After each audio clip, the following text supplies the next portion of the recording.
What's up out there in YouTube land? So I haven't watched this video. I just read the title to it. And as y'all know, I check in with Dave Hookstead to get updates on what the war's going on. So let's see what the fuck he's got to talk about. Hey, Zach. Wouldn't it be some shit? All season long. Catch the action live. The title says that Iran shoots down a drone and their supreme leaders in hiding. Wouldn't it have been some shit if Trump did that shit, trying to fucking draw him out? Yeah, take her away. Dude, it's the only dude I trust, pimp. Really, to be honest with you, I don't know why, but with YouTube you know TV, he's got the inside scoop, man. Welcome in, everyone. I What's hope up, you guys Ford? are doing great wherever you're watching from today. I'm filming this on May 25th, Memorial Day. All information up to date This as my of May first run. 25th. And we have some very interesting news. Is a stealth drone reportedly has been shot down by Iran, and Iran's leader has fled into hiding using a system of couriers, essentially, to get messages to him. Bro, he don't sugarcoat a message one way or the other. And for something tells me that him being married to one of the reporters for the White House, he gets all the inside scoop. So he's going to tell you more than the rest of these idiots. Hey, they did. Plus, we have more updates with the negotiations process, comments from President Donald Trump, comments from Rubio. So we got a lot to break down. Before we get into it, as always, please make sure to like and subscribe. Free, cost you guys nothing at all. Huge boost to the channel. Let me know all your thoughts in the comments below. Do you think this negotiation is going well? Do you think it's a disaster? Do you think the United States should actually reach a peace deal with Iran? Let me know in the comments below. Let's say, hey, so I'm reading another title from Fox News saying that breaking Iran officials issue new threat to America. Hit the notification bell. All notifications turn on. You won't miss a thing. And then Instagram, David_Hookstead, XD Hookstead. That's where you can find me on social media. My DMs are wide open. Reach out with whatever you got. Now, let's get into it. So I'm going to throw this up on the screen right away to start. It says, U.S. intelligence indicates Iran's supreme leader, Mojtaba Khomeini, is hiding in an undisclosed location with limited access to the outside world, relying on a network of couriers to receive and send messages. U.S. officials say the arrangement has made it difficult for Iran negotiators to communicate with the leadership, causing delays in responses to U.S. proposals on a potential deal. Khomeini has not been seen or heard publicly since before the war and is reportedly taking extreme precautions after U.S. and Israeli intelligence help locate and eliminate much of Iran's senior leadership. They got to. Officials say Iran's leaders are spending weeks in fortified bunkers and avoiding direct communication unless necessary. So we are now learning that, and maybe I shouldn't say we are now learning, but we are now further being confirmed that Mojtaba is in hiding. He is deep underground in a bunker somewhere using a system of couriers with written messages to reach out to him and then for him to send messages back out. It is worth noting, he reportedly made the decision that the enriched uranium will never leave Iran. They are going to keep their near weapons grade enriched uranium. I will also say what he is doing here, the system he is using here, is very, very similar to what Osama bin Laden used when he was in Pakistan in Abbottabad, using a system of couriers to get messages in and out. Now, why is he doing this? He is doing this over using the radio, cell phones, intelligence like that. One way to put it is because signals intelligence. What is signals intelligence? The United States can intercept and track phone calls, radio calls, things of that nature, internet access. And smoke that ass. We hacked the street cameras. So he wants to avoid all of that because he doesn't want a bomb dropped on his head. So instead, they are using a courier system. He has fled into hiding deep underground in a bunker. Now, this is a very interesting and also shocking report coming out of Iran, saying, according to Iran's state-affiliated Fars news agency, an Arash Archer system shot down what was reportedly a stealth drone of a yet unspecified nation over the Arabian Gulf. Per the report, the system is able to detect stealth aircraft, which allows them to be engaged. At the time of this writing, no statement has been made from the U.S. or other nations on this matter. Now, what this could be, in fact, and what I bet it is an RQ-180. What is an RQ-180? An RQ-180 is a drone, possibly, again, speculation on my part, is a stealth drone that kind of looks like a B-2 stealth bomber. We have video footage of it participating in the war against Iran. The United States military does not even confirm or acknowledge its existence. It is believed to be the most advanced stealth drone in human history. Yeah, so in terms of stealth drones, there's only a couple options. The RQ-180 is hands down the best one. So right now we are learning that Iran has shot down what they are claiming is a stealth drone, but we don't have more details past that. This report is also equally as stunning, saying several senior IRGC officials overseeing Iraq were killed in a U.S. strike in Baghdad's Al-Juria district last week. Al-Hadath reports among the dead, the deputy commander of the Quds Force Iraq Corps and 5 IRGC advisors. Their bodies were secretly transferred to Iran via Qasr Shirin. The targets had not previously been identified. So right now, even in the ceasefire with peace negotiations going on, the Iranians still have their tentacles deep, deep, deep, deep into Iraq. The United States of America going out, striking where they were, reportedly killing several senior Iranian leaders, which goes to show yet again that this situation is far from over. At the same time, Iran is closing parts of its airspace through July 22nd, saying Iran has restricted airspace zones across the Tehran Affair and issued multiple NOTAMs warning of gunfire exercises up to 20,000 feet. Restrictions in effect from May 30th through July 22nd. So they are continuing to close down their airspace. They are doing air defense drills or air defense shootings, testing their air defense systems, and their airspace is locked down. And then right here, Iran says it will not toll ships in the Strait of Hormuz, but instead charge fees for environmental protection. So they are, I mean, that's ridiculous. No one is going to accept this. No one is going to allow the Iranians to charge anything. So quite frankly, they can say whatever they want. Nobody's going to pay attention. Now, let's get into some comments from President Donald Trump. So I'm going to highlight this right here on the screen. This is a True Social post from today. It says, wow, now that would be something special. This will be the most important deal that any of these great but always in conflict countries will ever sign. Nothing in the past or in the future will surpass it. Therefore, I am mandatorily requesting that all countries immediately sign the Abraham Accords, and that if Iran signs the agreement with me as President of the United States, it would be my honor to have them also be a part of the unparalleled world coalition. The Middle East would be united, powerful, and economically strong like perhaps no other area anywhere in the world. So President Trump is taking to True Social to claim that Iran is going to sign the Abraham Accords. I find that very, very, very hard to believe, if not downright impossible to believe. And then Trump previously yesterday releasing a statement saying, if I make a deal with Iran, it will be a good and proper one, not like the one Obama made, which gave Iran massive amounts of cash and a clear and open path to a nuclear weapon. Our deal is the exact opposite, but nobody has seen it or knows what it is. It isn't even fully negotiated yet. So don't listen to the losers who are critical about something they know nothing about. Unlike those before me who should have solved this problem many years ago, I don't make bad deals. So as you guys know, there's been a lot of backlash to the proposed deal with Iran. I've been very critical. 1 minute they want the war to stop, and then the next minute they don't want to give Iran anything. I mean, you can't have it both fucking ways. The shit don't make no sense. I was critical of it in a video yesterday. Now, President Trump is trying to claim that actually the deal is going to be amazing. So I'm going to pull this off the screen. So as of me filming this on May 25th, Memorial Day, we now know the leader of Iran has been rushed into hiding. That is right, rushed into hiding. We know a stealth drone has been shot down. So I will continue to monitor the situation.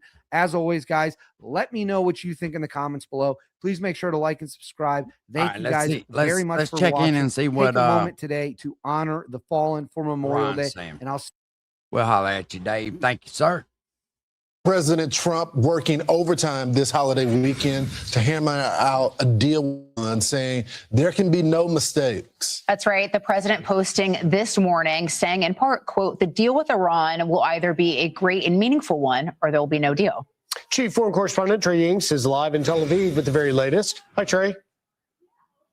Yeah, hey guys, good morning. The Trump administration says the deal with Iran is 95% complete, but there are still some final details to be addressed. On a call yesterday with reporters, a senior administration official indicated the memorandum of understanding may take several days to reach because the Iranian system doesn't move as fast as the United States would like. The official added that the current plan is to formally end the war and open the Strait of Hormuz without tolls before eventually dealing with all enriched nuclear material in Iran and not permitting further enrichment. Now, Iran will receive billions of dollars worth of assets unfrozen, along with oil sanctions waivers. U.S. officials say that will only take place if they uphold their end of the bargain. Secretary of State Marco Rubio said this today about the negotiations. We're still a work in progress. We have what I think is a pretty solid thing on the table in terms of their ability to open up the straits, get the straits open, enter into a very real, significant, time-limited negotiation on the nuclear matters. And hopefully we can pull it off. It has a lot of support in the Gulf. Has a lot of support globally. Every country that we've walked through it understands it's not just very reasonable, but it's the right thing for the world to get done. As the president said, he's not in a hurry. He's not going to make a bad deal. On Sunday, President Trump said in part on Truth Social, if I make a deal with Iran, it will be a good and proper one, not like the one made by Obama, which gave Iran massive amounts of cash and a clear and open path to a nuclear weapon. Our deal is the exact opposite, but nobody has seen it or knows what it is. It isn't even fully negotiated yet. Now, a military advisor to Iran's supreme leader also spoke about the negotiations overnight, saying this.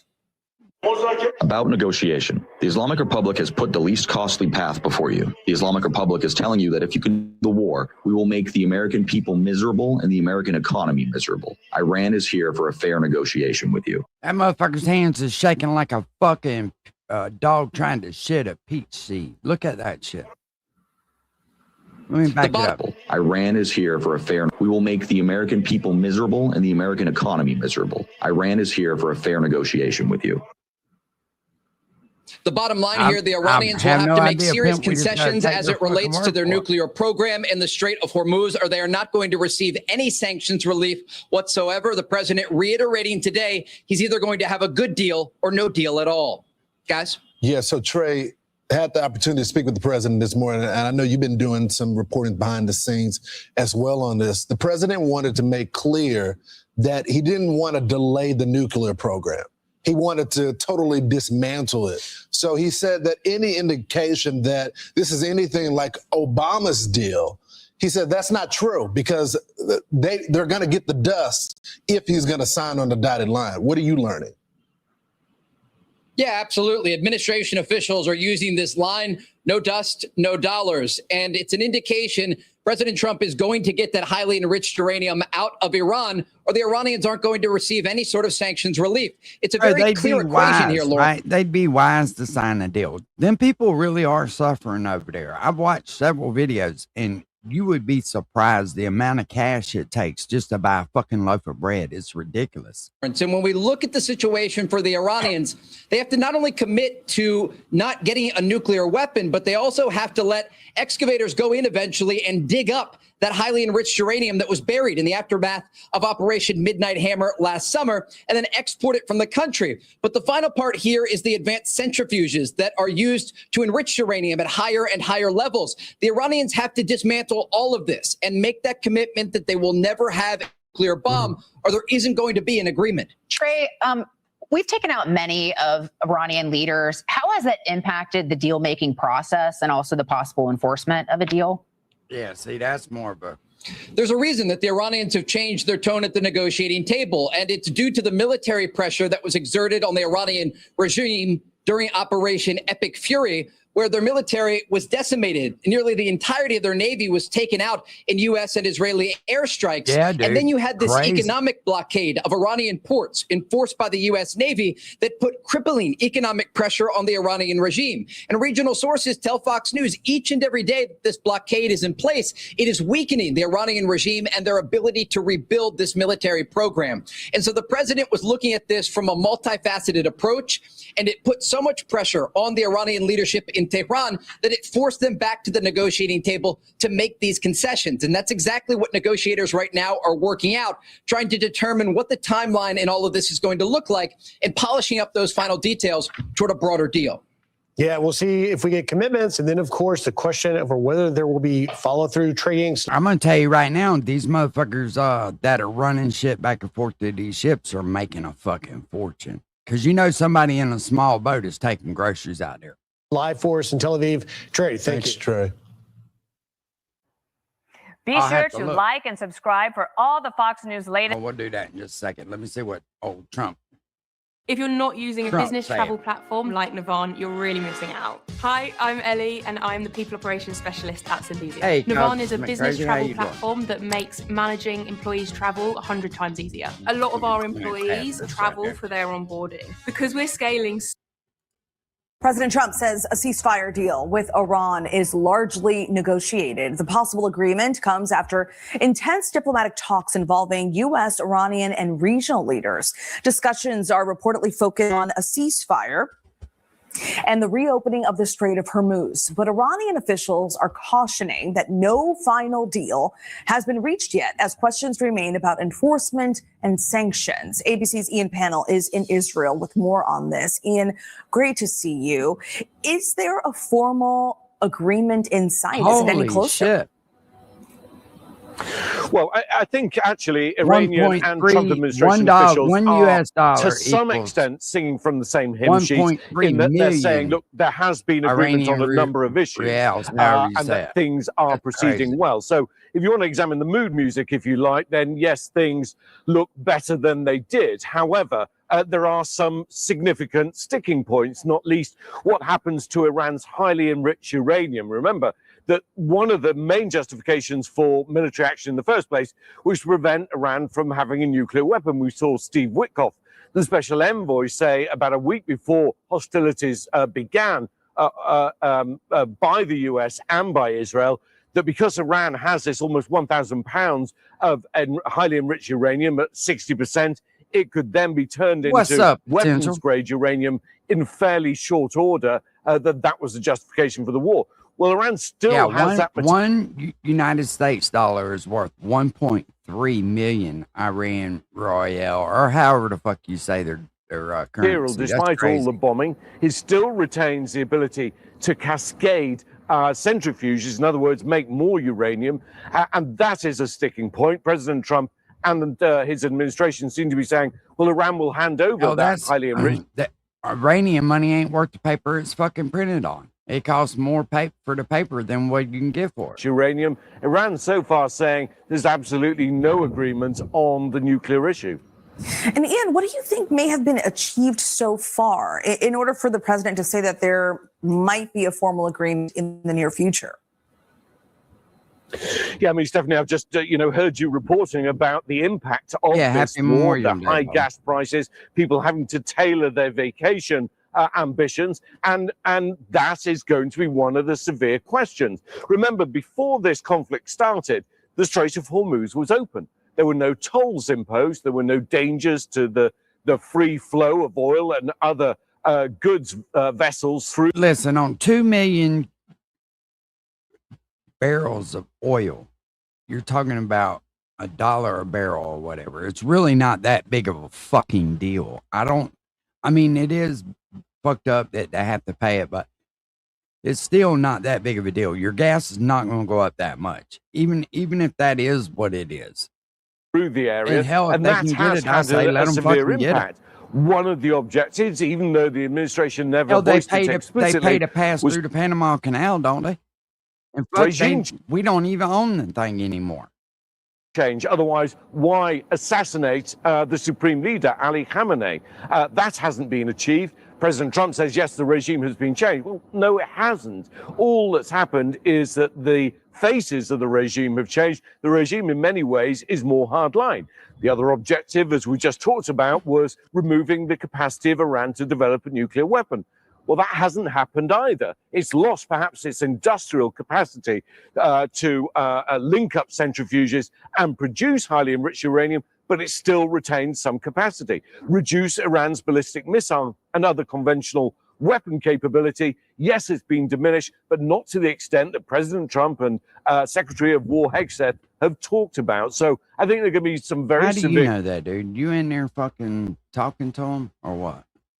questions about what has been achieved and whether any deal that's now signed looks better than the one that President Obama signed years ago. All right, we will He's see in another panel. fucking Obama lover. I recommend Blue Chew Gold to couples who want to feel that spark again. Here's the thing about long-term relationships. As you get Oh, there is a good argument to be made that Iran is right now in a stronger position than it was at the beginning of the war, particularly with it now knows it has ability to inflict severe economic pain on the U.S. and the rest of the globe by closing the Strait of Hormuz, which they can do at any time, it would appear, even if it now reopens in the wake of this deal. So what's the latest you've heard It's all as the to this? same And we should fucking know President points. Trump is so obviously desperate to get out of this war. He continues to overpromise. This is like the Ladies and gentlemen, General Kane.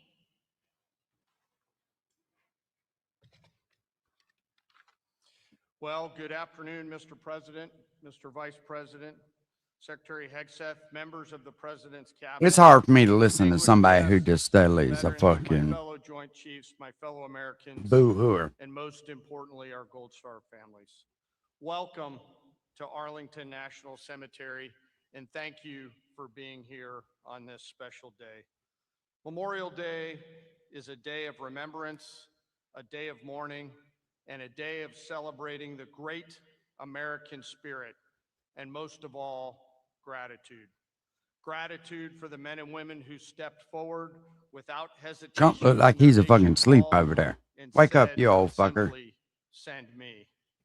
Today, as we gather on this sacred ground, surrounded by rows and rows of beautiful white headstones, we're reminded as Americans that each marker represents a life cut short.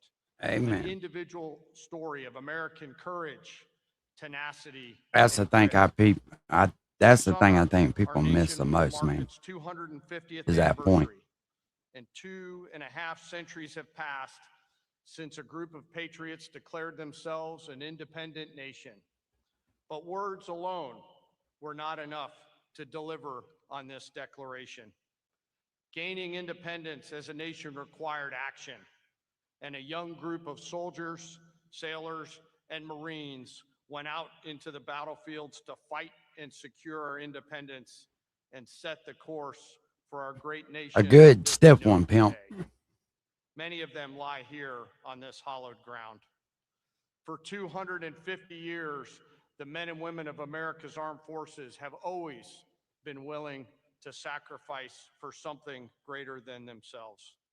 The patriots buried here connect the frozen encampments of Valley Forge to the cold forests of Europe, the sands of the Pacific to the mountains of Korea. And Let's the watch Good jungles Morning America while we're waiting on Trump to get up here and say something.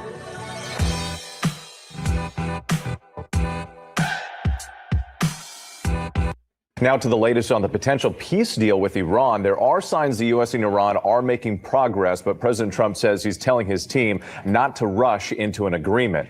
Chief Foreign Correspondent Ian Pannell is tracking it all from Tel Aviv. Ian, good morning. Yeah, good morning to you, Whit.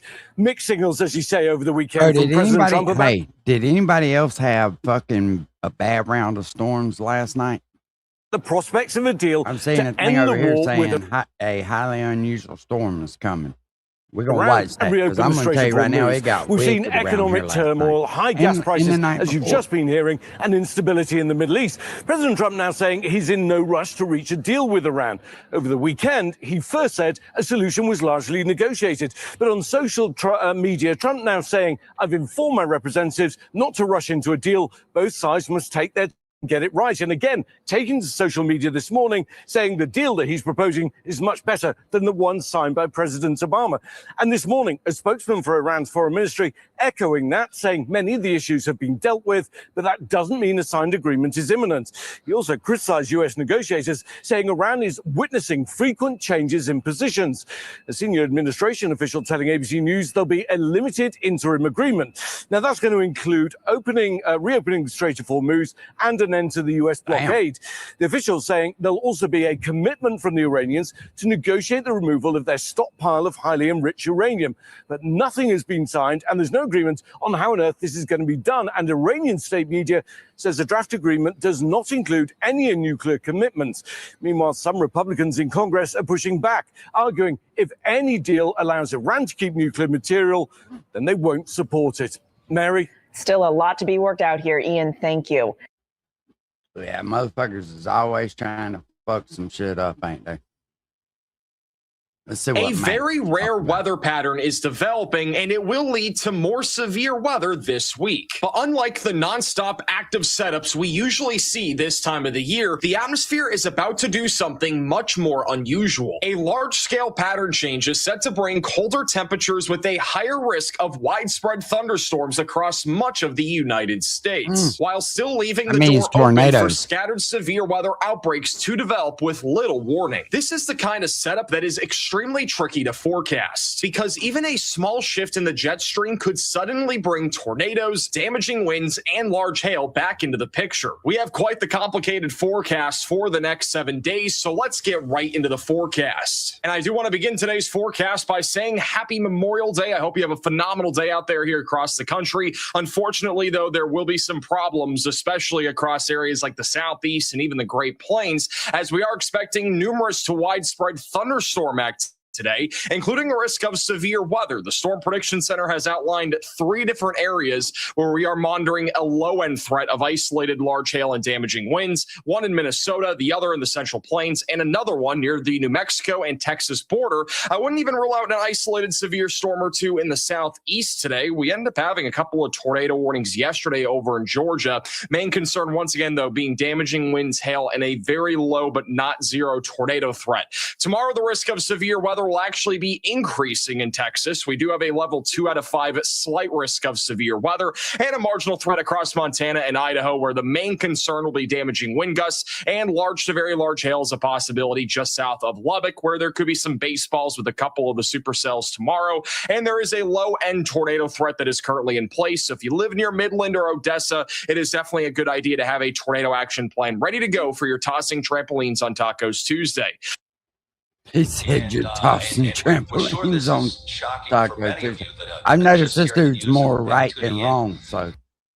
And then on Wacky Weather Wednesday, we have a giant general thunderstorm risk as of right now. This is what we've been talking about for the last several videos, is that we are expecting a lot of mesoscale severe weather. So even predicting where severe weather is going to happen on Wednesday is very up in the air. But as we get closer, we'll have a much better idea. But in a few minutes, we'll also talk about where I think the best chance of severe weather will be for Wednesday and beyond. And before we go into the long term of severe weather, let's go ahead and talk about the severe weather that is upcoming over the next few days. And we'll begin with what is happening today for Memorial Day. And right now, we don't really have anything too crazy going on. There are some showers, isolated thunderstorms in the deep south, and then over in the northeast, there's a lot of rain falling currently across most of New England. Luckily, that'll move out later this morning. So if you have any outdoor Memorial Day activities, things look a lot better in the northeast as we head into the afternoon hours. Across the southeast, I'm expecting an uptick of showers and thunderstorms. I personally do think there will be a risk of isolated large hail, damaging winds, and maybe even a spin-up tornado somewhere over in Alabama and Georgia this afternoon.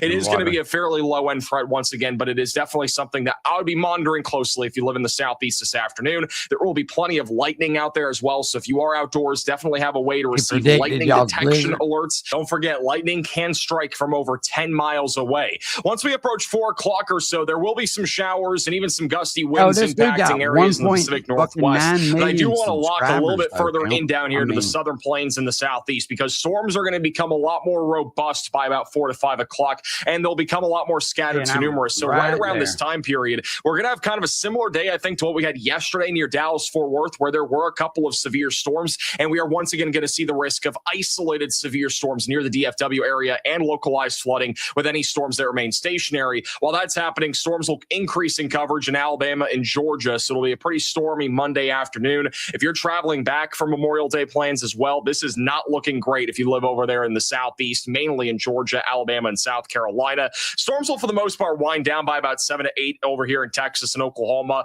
Could have a few pop-up storms in Nebraska and South Dakota, but the southeast, guys, not looking good. I know a lot of people are traveling back for Memorial Day later today. I have friends that are traveling from Florida back into Georgia later today, too, and the conditions do not look good this evening. Traffic is going to be a lot worse. If Trump's on fucking. Now to the latest on the Spirit and charging God forward dang. daily.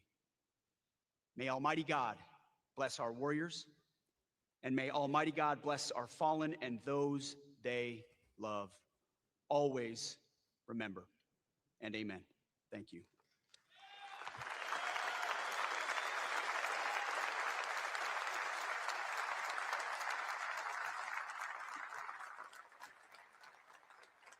Ladies and gentlemen, please welcome special guest Craig Morgan and the United States Army Band performing Soldier.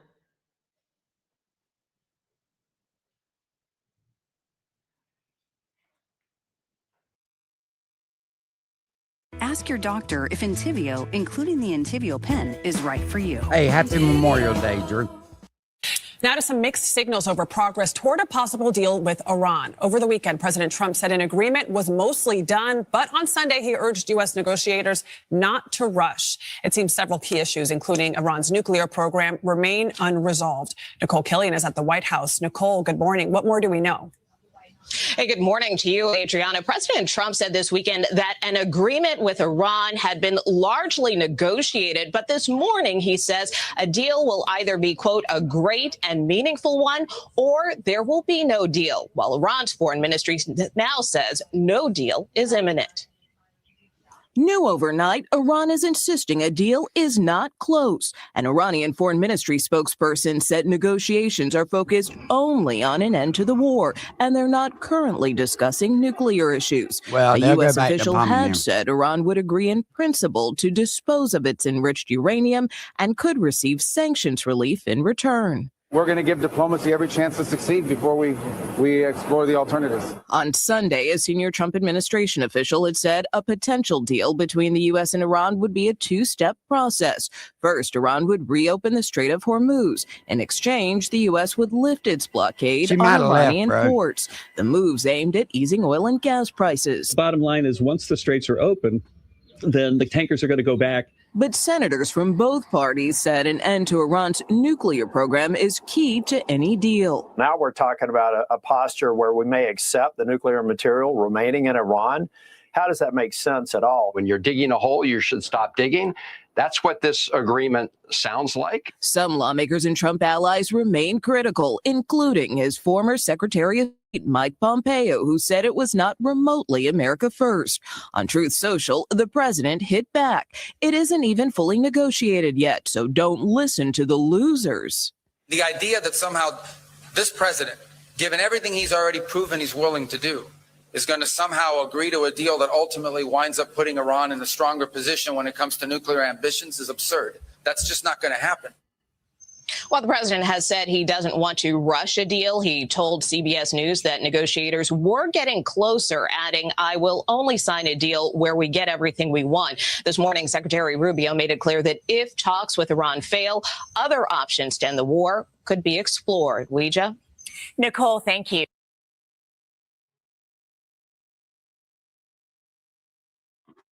In Orange County, just to our north. Firefighters have been conducting an all-night operation to assess a crack in a tank containing thousands of gallons of highly flammable and toxic chemical. Just hearing that sounds pretty scary, right? They're trying to figure out if this could still explode. News 8's Chris Grow live in studio to break down what's happening. 90 minutes north of us in Garden Grove. So many people may have friends and family that live there, Chris. This is a scary time. A lot of people have been paying attention to this one. A lot of people have those connections. They're checking on loved ones, checking to see if they're of the 50,000 that had to evacuate. Now, we've been working to try to make sure we have the most up-to-date information, checking in with the Orange County Fire Authority, who has been doing the bulk of the work here. And of course, they continue to monitor and that assess could be that a crack bad in the shit tank. right there. At an overnight mission that they went into. Now, the latest right now is that crack could actually prevent a rupture or explosion, the two worst case scenarios here. The EPA says despite the crack, there are no signs of a toxic leak. That's good news. In the meantime, those 50,000 residents still out of their homes, evacuated as they wait to see what happens next. The container holds about 7,000 gallons of a highly flammable and toxic chemical. Governor Gavin Newsom has already declared a state of emergency. He's also requested the same of the federal government, which could help with sheltering people displaced by this. Also give them emergency medical support. I didn't understand why they didn't call one of them ice companies out there and start putting fucking chipped ice on that thing to cool it down. I didn't. They can blow that shit like they do for skating rink or sirens, for snow parks, all that shit. Oh, they got one here in Jacksonville that they do it around winter time. What are your worries now? My job. I already lost 2 days of work. I'm a single parent. The company that owns this facility, GKN, they have a response. They wrote, quote, "We are acutely aware of the uncertainty this incident is causing and sincerely apologize for the ongoing disruption to the local community." According to CBS News, GKN has reportedly paid more than $1 million in previous environmental penalties. At least 2 class action lawsuits have been filed in this case already. Netta?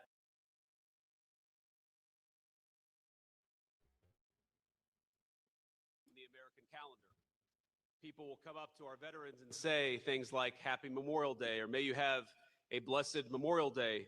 And those of us who served know acutely that today is not for all veterans as much as we love all of our veterans. Today is for those veterans who put on the uniform, who went overseas, and who never came home. When I think about the debt that we owe them, I think about all the things that they gave, which can't be measured in dollars or in the things of this world, but are measured in things like weddings that they never got to attend, children that they never saw grow up, daughters and sons that they never got to Stop me if I'm wrong, but any combat veteran that has served in combat should have some kind of fucking place to come home to. You know, they'll give all these HUD apartments to people that ain't, or HUD houses, to people that ain't got fucking jobs and all that shit, but we got veterans sleeping on the street. I never have understood that, man. I'm trying to think of the name of the little housing shit that they do. Moment, from the moment where they gave It ain't their HUD. lives to the moment where they would ultimately meet their natural end, every single one of those moments they gave up that the United States might remain the freest and best country in the entire world. What an amazing thing. What an amazing gift.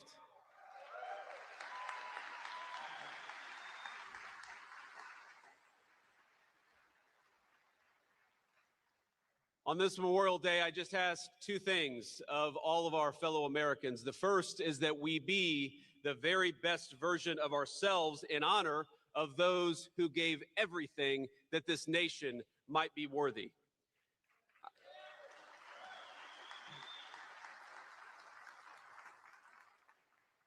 To all the husbands and fathers, that we be the best husbands and dads that we can. To all the mothers and wives, that they be the best moms and wives that they can.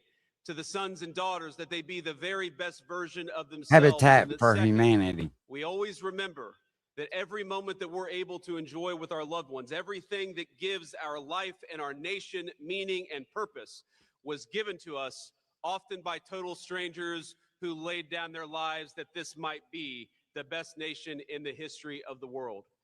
And finally,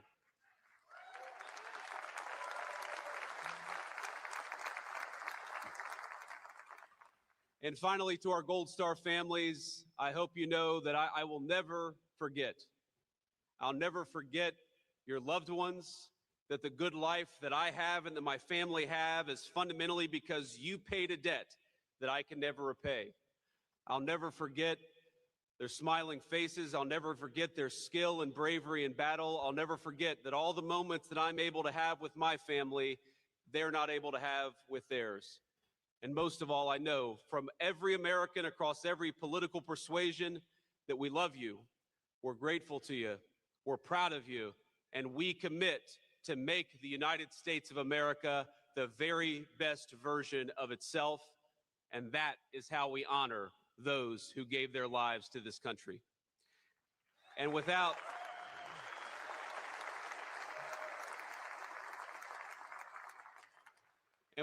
further ado, it is my great honor to introduce the 45th and 47th Commander-in-Chief of these United States, President Donald J. Trump. Mr. President.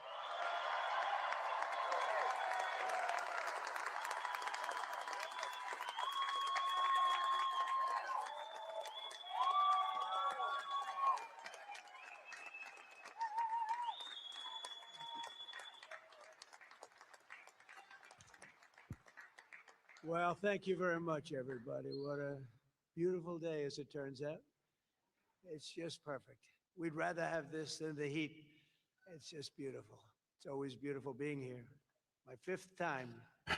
And Jump once. It never changes. Vice President Vance, Secretary Hegseth, Chairman that, King, yeah. members of the Cabinet, members of the United States Armed Forces, veterans, and fellow citizens.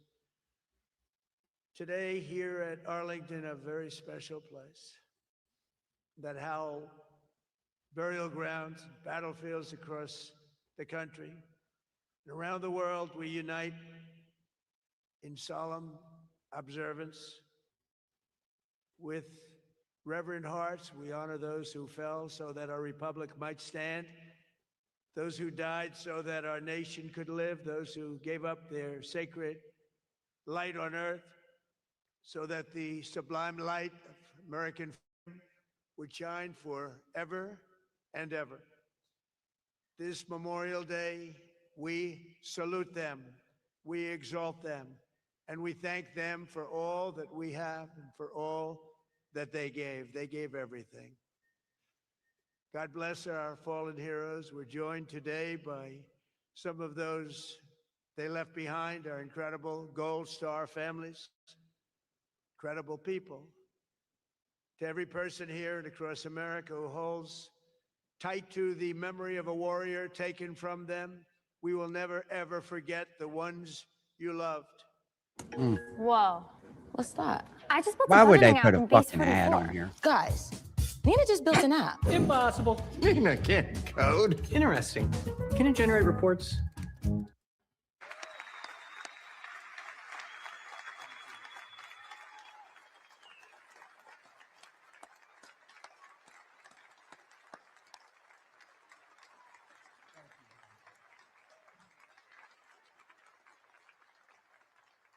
All right, they ain't talking about shit. Thank you very much. My honor. Less than 6 weeks from now, our nation will reach a historic milestone, 250 years of majestic American independence, something.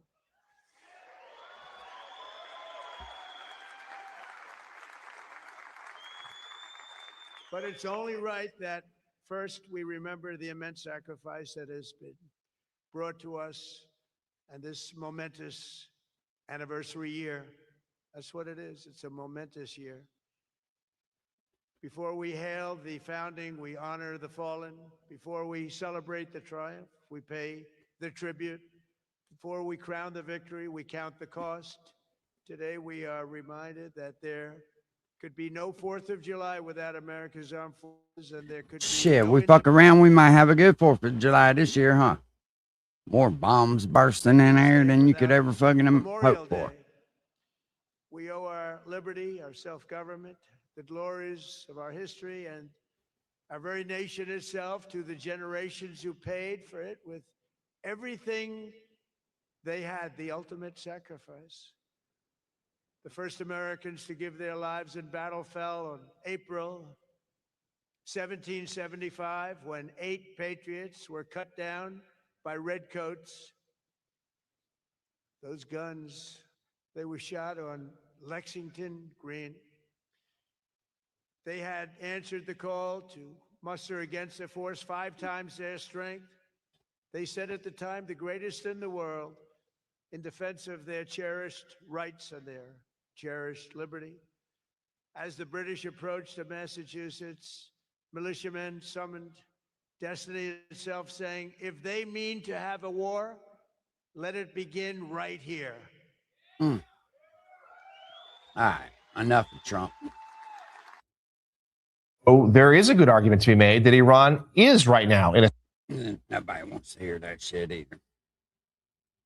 Nobody wants to hear that little shit, do we? We don't want to hear that fucking shit. We just want to know if it's over or if we're going to fucking battle.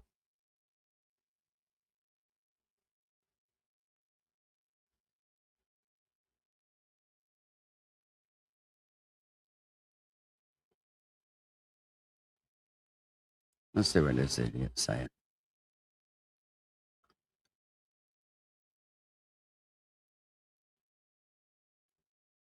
Negotiations, and also the tension with Iran is rising. It is possible that in another 24 hours, everything will change between negotiations and also an attack. I wonder why they're hiding underground. What is certain is that the war is still not over. You think they're going to fucking do something to us? You think that might be why they're hiding underground, or you think they're going to do it to Israel? You know, I can't help but wonder about that bomb that was hidden fucking there by that dam. It was in Alabama, correct? Why is Iran's supreme leader hiding inside a bunker? And how is the chaos at the top of Iran crossing every line? Could you imagine if they had done got people in place over here to do something? It's not unlikely. And it wouldn't be, you know, it wouldn't be that much of a surprise. It might we catch a bunch of dumbasses by surprise at first, but it very well could happen. He's hiding in a bunker, inside a bunker, happen, but it out damn of sure fear could. that he will be eliminated. And this is creating a physical difficulty in advancing the deal with Iran. And maybe that's a why senior they Iranian official makes it clear that the Revolutionary Guard will not give up the enrichment, and there is no negotiation over the nuclear issue. Other senior officials in Iran are saying explicitly that they are not currently discussing the nuclear issue. They will deal with it only in exchange for the removal of all the sanctions. Trump is cooling the enthusiasm and says that he has told his representatives not to rush into a deal with Iran. And I wonder if these son of a Sorry about this, just making sure you know. They fucking fled back to Washington real fast, and they're just not telling us. It's live. And today, we will also bring you Iran's Trojan horse. And this is not funny because a massive espionage network has been exposed in the United States and the Middle East. Yeah, see, that's all the details coming up. And our Abraham Accords expanding. Trump with a demand to the Arab countries after the agreement with Iran. Will everyone sign a peace treaty with Israel? And right now, the question is this. In another 24 hours, will we need to go live with a report about an attack in Iran? I'm Yair Pinto. With me is Mati Shoshani, and we are boots on the ground, bringing you the whole truth about what's happening in Israel and also the whole truth about what is happening in our neighborhood, the Middle East. And today is May 25th, and we will bring you the whole truth about what's happening in this part of the world. Because while the Revolutionary Guards are broadcasting a position of, we are in a position of strength, and the United States is in a position of weakness, the difficulties in advancing the negotiations with Iran do not come only from the disagreements between the sides, but also from an unusual situation inside the Iranian leadership itself, which is creating delays in the transfer of information. Iran's supreme leader, Mujtaba Khamenei, is hiding in an unknown location with almost no direct contact with the outside world.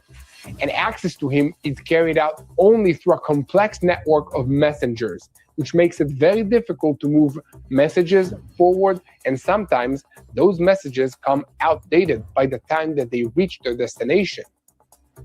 American officials refer to the way that Iran's leader is doing everything in order to preserve his own life. And according to the report, even the senior American officials who are conducting the contacts with the Trump administration are having difficulty communicating.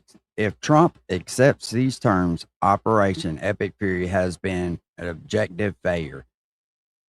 The Islamic Republic has refused even to discuss its nuclear program, and Trump has failed to achieve the very object for which he started the war.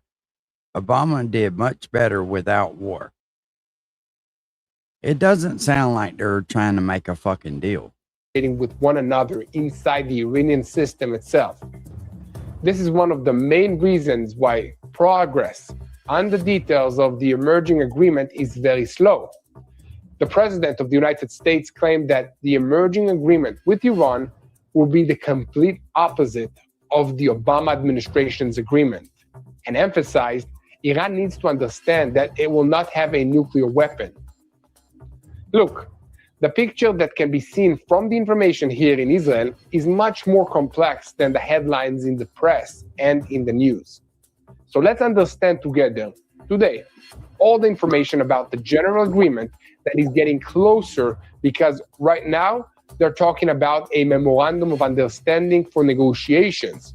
In simple words, they are agreeing on what the framework will be for talks towards an agreement in the future. And we are far from an agreement right now. It is true that there is a strong American desire to reach an agreement. But on the other side, parts of the Iranian leadership also understand that continuing the confrontation could end in disaster for them. Because Iran is collapsing from within. As we are speaking, the regime is fighting itself. The country's infrastructure is destroyed. There is a severe water shortage.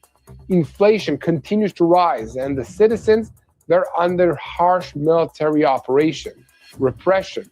Because of the hysteria of the Revolutionary Guards in Iran, they're executing their own citizens over the slightest suspicion of betrayal. And it seems that the Strait of Hormuz card will also not remain valid for much longer. A bypass oil pipeline from the Emiratis will be ready in about a year. Canada is advancing exports to Asia, and shipping companies have built bypass routes. So apparently, with an agreement or without an agreement, Iran has worn down its strongest card either way. So for now, there is no final document. Your favorite sports are on YouTube. Catch every action-packed moment. Too well on X, for sure. Get Paramount Plus, ViX Premium, AMC Plus, and more.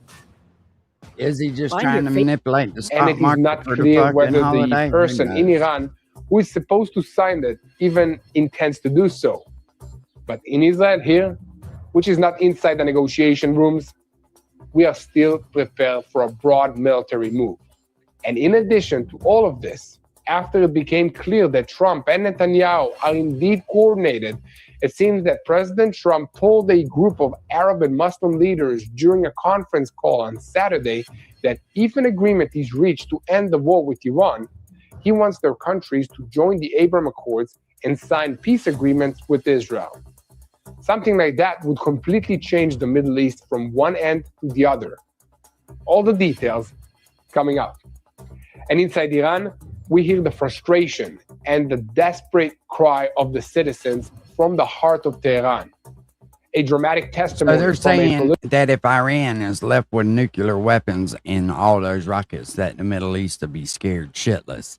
And all those people that Trump got rallied up would be killed for nothing. So he'd be essentially fuck the Iranian people over. Political activist in Tehran reveals the despair and the helplessness on the Iranian street in the shadow of the framework agreement with the United States.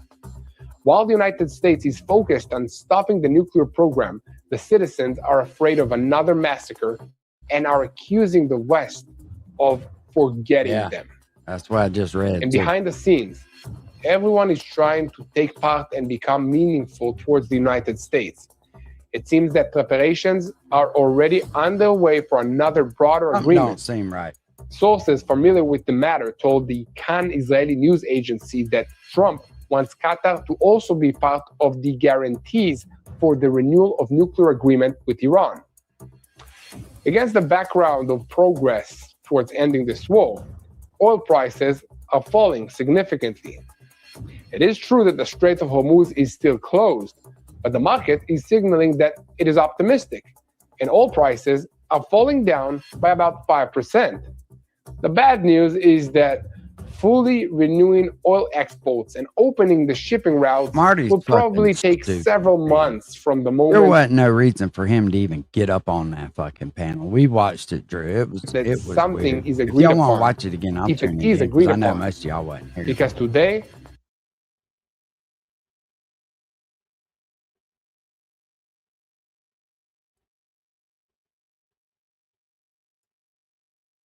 We'll watch it. Slayback was here. And I left right after that. Haven't said already. Attacking of the fucking family, dude. I was not okay with that. You cannot being eaten from. Unless I see we've got one in the waiting room. I'm going to bring up. All right, we'll play it.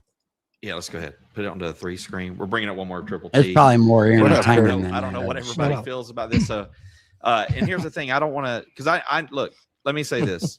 I know that there's a lot of divide right now in this genre. And the truth is, Triple T and Kurt, I don't know much about you either, other than things I've heard. But come the 28th, we're moving on. This isn't really our genre. It never really has been. I kind of fell into it and made the best of it. But my hope for the rest of everybody, I think this is a great time for a lot of people to kind of put things behind it if they choose to, and come together and unite this thing for all of y'all. You know, 'cause No, Drew, I didn't. The Where'd you 28th, send like, it on we're gonna do our own Instagram? thing. And the truth is, let's be honest, people are tuning in because of the content of what we're talking about. I'm not dumb. I understand that. Hopefully some will stick around. If not, we'll keep rocking. But for you guys, you're still stuck in it. You're still doing it. So regardless, I want to give everybody a chance to talk, and we might have some more. I'm still waiting on Gotcha Man. I don't know if he's going to pop up in a second. The thing that's been made crystal clear to me is, I guess for the first time, it's blatantly in my face, the divide, the destruction, the absolute chaos that Ryan's brought to all of this, the country rap community, to the YouTubers, to everybody who's been in this a lot longer. Y'all have much more skin in the game than we do. Oh, for sure. Yeah. About all of this. And, you know, I don't expect anybody, like I said, to be best friends or anything like that. But I hope that there can be healing and there can be some understanding from having these conversations. Well, I'm glad you. Go ahead, Tim. Kurt. No, Well, no, okay. no. I'm just glad you said something about that divide. Go ahead, Tim. Before Kurt gets started, because this is going to slip my mind. Yeah. You know how when church was going after Chase Matthews, right? Yes. Saying that everybody should cancel him, do this, do that, because one of his band members got arrested for a heinous crime, and rightfully so. That person should be I daggone agree. executed. Nobody supports that. I agree. Now, with that being said, he also brings up the county line video saying he told Chase Matthew to take it down, but Chase said he wouldn't take it down because of the views. However, want to be an outlaw with Luke Combs, the DJ, which his name is Kenny, in that video that was done 10 years ago, and it's at 117 million views, he was charged with the same thing that the guy was in county line. Why didn't church take that video down? Because it doesn't fit the narrative. No, I agree. Hey, and I want to say this. I've had several people message me. It's like, why aren't you going after Chase and all that? I've met Chase several times. Chase has always been kind and respectful. I think Chase the guy didn't commit the crime. He didn't commit the crime. I don't know much about Chase other than the couple times I met him. I can't give you a character witness. All I can tell you is how my interactions have been with him. He's always been nice to me. One another without allowing them to showcase it on the internet, right? And then when shit hits the fan, it's like everybody They fucking went after Kurt for sure. If that makes any sense. Like, I've heard so much bad shit about you, Chad. I've heard so much bad shit about Blu-ray. I've heard so much bad shit about Ripta. I've heard so much bad shit about Deerdorf, Billy, all these people, Aunt Gail. So I've been kind of made to believe that all these people were out to get me and all these people were wrong to Ryan, right? Allegedly. So now seeing all these stories come out and everybody's got the same stories, just different settings in the stories, but they're ideally the same story, is mind-blowing. Yeah. Like, well, I'm curious. I mean, you can't really say you've heard bad stuff about me, not kind of tell me a few of those. I mean, dude, you were the bone collector. You were all types of shit. You were a lot of the reason for his downfall. You know what I'm saying? So if I was so bad, why would he beg me to come back? I don't know. That's why I was mind blown. I'm like, that's when it all then, but prior to that, even like the Ripta stuff and the Deerdorf stuff, especially that was a lot of things that I had already known. Yeah, no, see, I don't distanced myself. I learned real quickly. I'm with you on that. I'm gonna bro. tell you, when you start wearing a fucking wire 2 weeks after you get there, or supposedly they just say that was a lie, and I think the only reason they said that was a troll is because it sounded really fucked up. You know what I mean? But I don't know. This is all a money thing, and he tries to act like it ain't, but he initially says it. He just kind of said it, but then I think he goes into more detail here in a minute, which I don't know if Chad's a bad person or not. You know what I'm saying? I don't know, but I just, you can't help but kind of try to look at it from both sides, right? I ain't a person that just looks at one thing one way. I try to put all the pieces together. Ryan had a lot to offer these people. You know what I'm saying? He really did. And well, the offering was good. They went in there to get it. Now that he ain't got nothing to offer no more, it's kick him under the bus and let him go. And do I agree with the shit that Ryan's done? No, but I also kind of have to understand it that he's fucking fighting with everything that he's got. And somebody who's backed in a corner is going to do some crazy shit. Back me in a corner and watch what the fuck I do. Don't be surprised if I cut you to pieces coming out of there. You know what I'm saying? That's just me, though. I got blocked by Ryan because of me. Because Triple T was live one night, probably like a year and a half ago, and he was telling the story about B-Loops. I'm going to get me a Red Bull. I heard. I know the shit that was going on behind the scenes, so I was kind of curious, and I text Ryan. I said, "Damn, bro, B-Loops is really stealing money from you," and I didn't put a question mark.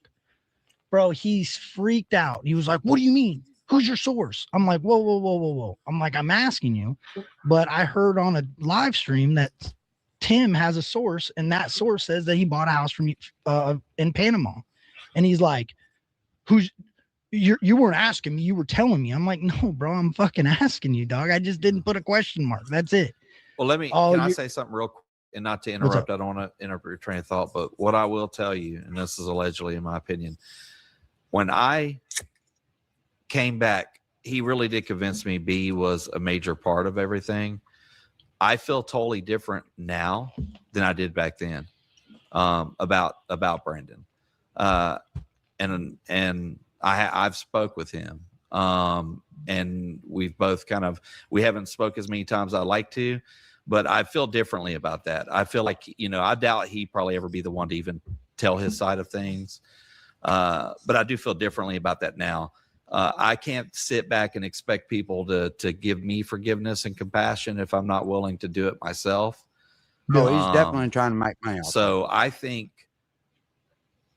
there's probably a lot out there, that's still we're not even scratching the surface on. And I hope that one day everybody kind of tells their side of the story. I think what it is that I think Ryan is majorly responsible for everything that has happened. And I think he was always using people kind of as like a scapegoat, and that's just, how I feel. I relate to you about the trying to be there because I myself am sober going on like 11 years now. I don't really try to pay too much attention to the amount of time because that ain't important. It's just a day at a time. Right. And I tried to be there and guide somebody allegedly in the right direction. And you're absolutely correct. British Bulldog, you can't help that dude though, man. And that when he's the boss and he's the one with all the money, if you don't do what he wants, he's gonna cut you the fuck off. when you said you've been down on your ass, and if there wasn't a few people around you trying to push you in the right direction, you probably would be in prison or dead, right? That's that's every addict. That's just how it works, bro. There's mine. And that's the thing. I've never been an addict. I've had addicts in my life. I was just a confused kid, you know. Well, you were addicted to getting in trouble, bro. It's the mentality of it. If you can't stay out of trouble and you constantly follow the wrong directions, those are still traits. Like everybody could learn from doing a 12-step program, even if you don't use any substances. Just learning. Yeah, to they gotta back, want it, Drew. look in the mirror and see how you can correct yourself every day. So let's hit one of these chats. I can agree to that. Here. Kurt, why did you push Ryan's narrative trashing KR? Lady Tracy asked. So okay, a bunch of these, and I just, if you're willing to address it, yeah, I don't mind. They will not let shit go either. That's something else about the internet, boy. They get one little thread on you, they'll fucking hold on to that shit forever, boy. It's like unrolling a ball of yarn. They just want to hold on for dear fucking life. Let the shit fucking go already. Shit's been 4 years. Tell me you're divorced without telling me you're divorced. kind of in the beginning process of really the acceptance of all this shit about Ryan. No. I ain't in the beginning that whatsoever. I'm in the. I just the way I look at it is speed with Ryan on 12-hour investigation. You can't. There's nothing more that these people can see if they don't see it for what it is. Like they're never going to. I think a lot of people see it. They just won't accept it.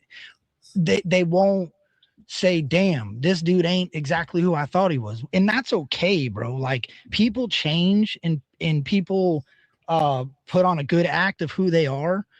Once you recognize it, it doesn't mean that you're a bad person because you follow that person for and that's so all long. you can do. You know what I'm saying? That's part of the problem that I had. Like I had to accept that I fucking knew what was going on and I just didn't want to be the person that tried to point it out because I didn't feel like my message would have mattered. If your best friend's message don't matter, your ex-roommate's message don't matter, all these people that have much more connection to this individual's message doesn't matter, what does my message matter? You know what I'm saying? Like and look, I'm just trying to play both sides. I don't, we haven't spent a lot of time. As a matter of fact, I don't know if have I ever met you in person, Kurt? No. Okay, I didn't think so. You kind of look familiar, but Kurt still has videos up monetized on Ryan Narrative on the Kylie Rodney thing. They're not monetized. Most of the videos, I have to go through and pick and see what was not monetized, but I wasn't removing anything and interfering with the federal investigation. Sorry, it ain't you. That's the narrative they want me to take. They wanted me at the time. Maybe now would probably be appropriate to take them down, but I wasn't pushing any narrative on that whole situation. I was literally doing true crime, trying to, I still think I have a theory of what could have happened. Not no conspiracy, just like the attorney said, bro, you can speculate upon facts. Like there was a lot of facts of that case that were very strange. So I had speculation on why they were so strange. It was the repeat attacking of the fucking family, dude. I was not okay with that. You cannot find us. The reason I want to know why my name come up in the freaking, he did the court thing, the deposition, or what was it called? The deposition. Kurt, it's easy because you was sitting next to him, bro. You was sitting next to him in one of them videos. That's why. I think it was a deposition. Where he shared.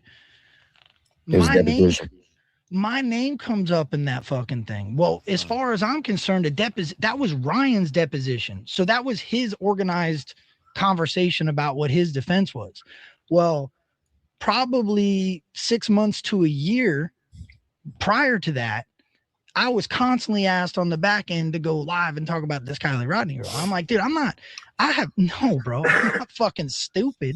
And there was no interest in it, bro. The girl, it was over with, dog. Like that ain't true crime anymore. Once they figured out what happened and they put a timeline of this and it's closed case, just like that ain't, I don't want nothing to do with that. Marty gets up here and just my name coming up in there and the fact that he wanted me to keep talking about it told me a lot.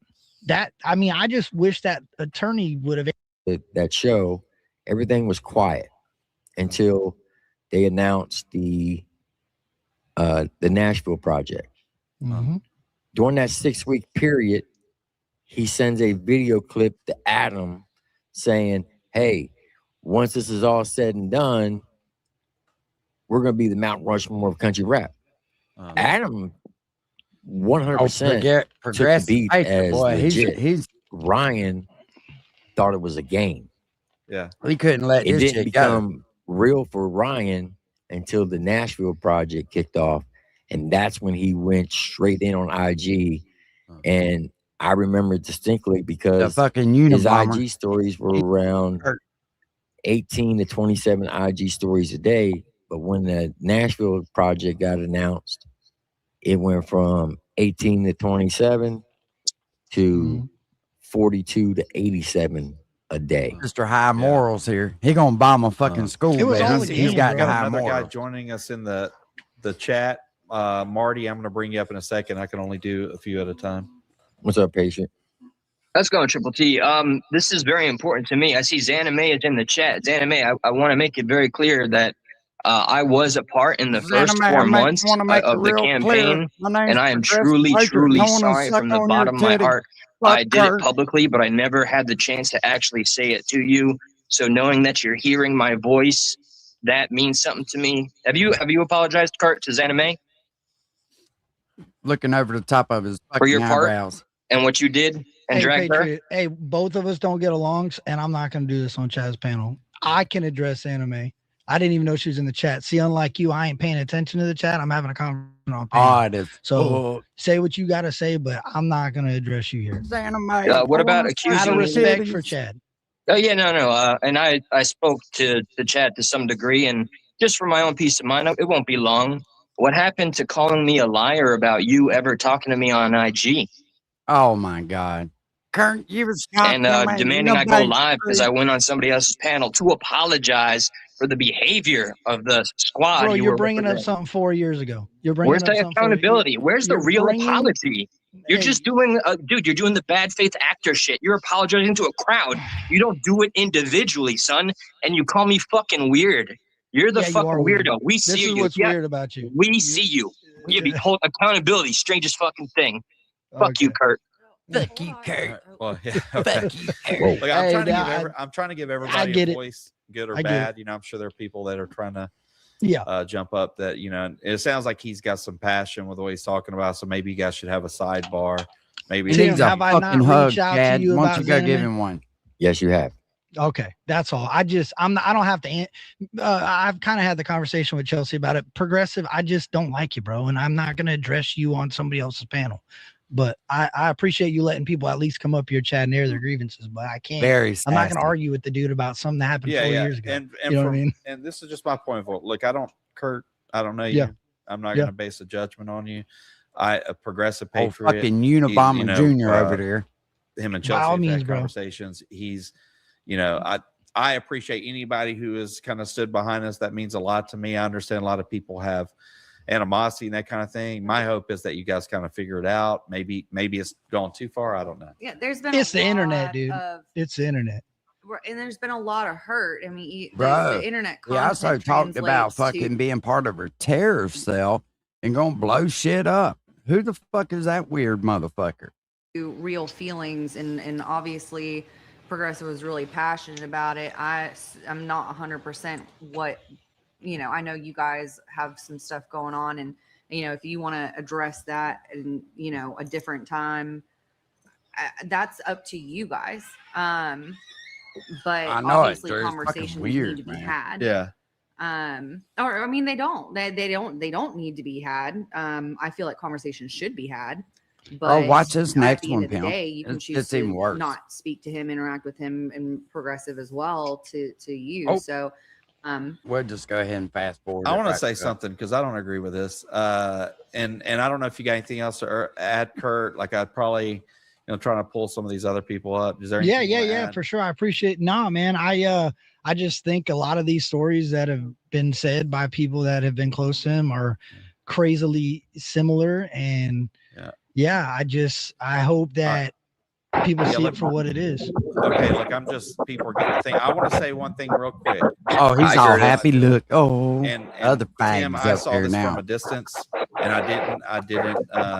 Tim, nobody's worried about you, dude. You and that MMA dude got beat up by a crackhead in Kentucky. Here's the thing. Here's how I feel about it. I can't. There would never be. I can't hear anything. I can't hear a word you're saying because Martin's got a real bad echo. Okay, you got an echo, Marty. That's on your side, homie. Is it? It hadn't done No. I'm on a phone. I have no echo. Where at? Right there, where it says. Don't tell me no. Triple T, you fucking retard. Mute your mic once. Okay. I got it. There you go. It's gone. Because I want to say this.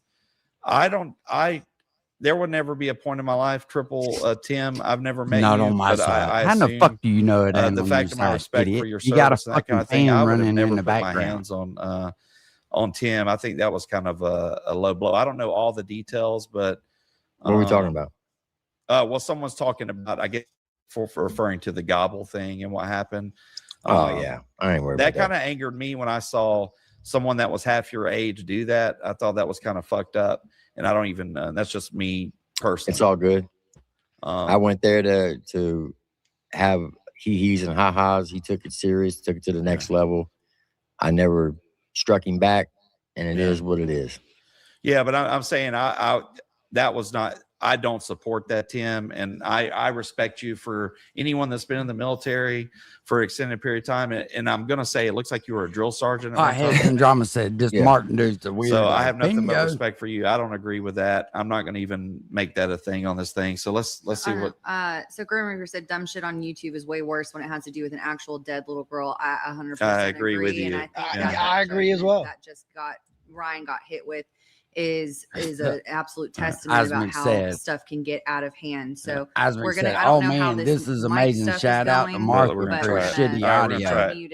There we go. Marty Moore. I don't know if we've ever met, but he's on the. I'm motherfucking Martin Speaks. That's who I am. Martin Speaks. What's up, man? Yeah. So Curtis hates that I'm up here right now because everything he just told you was a fucking lie.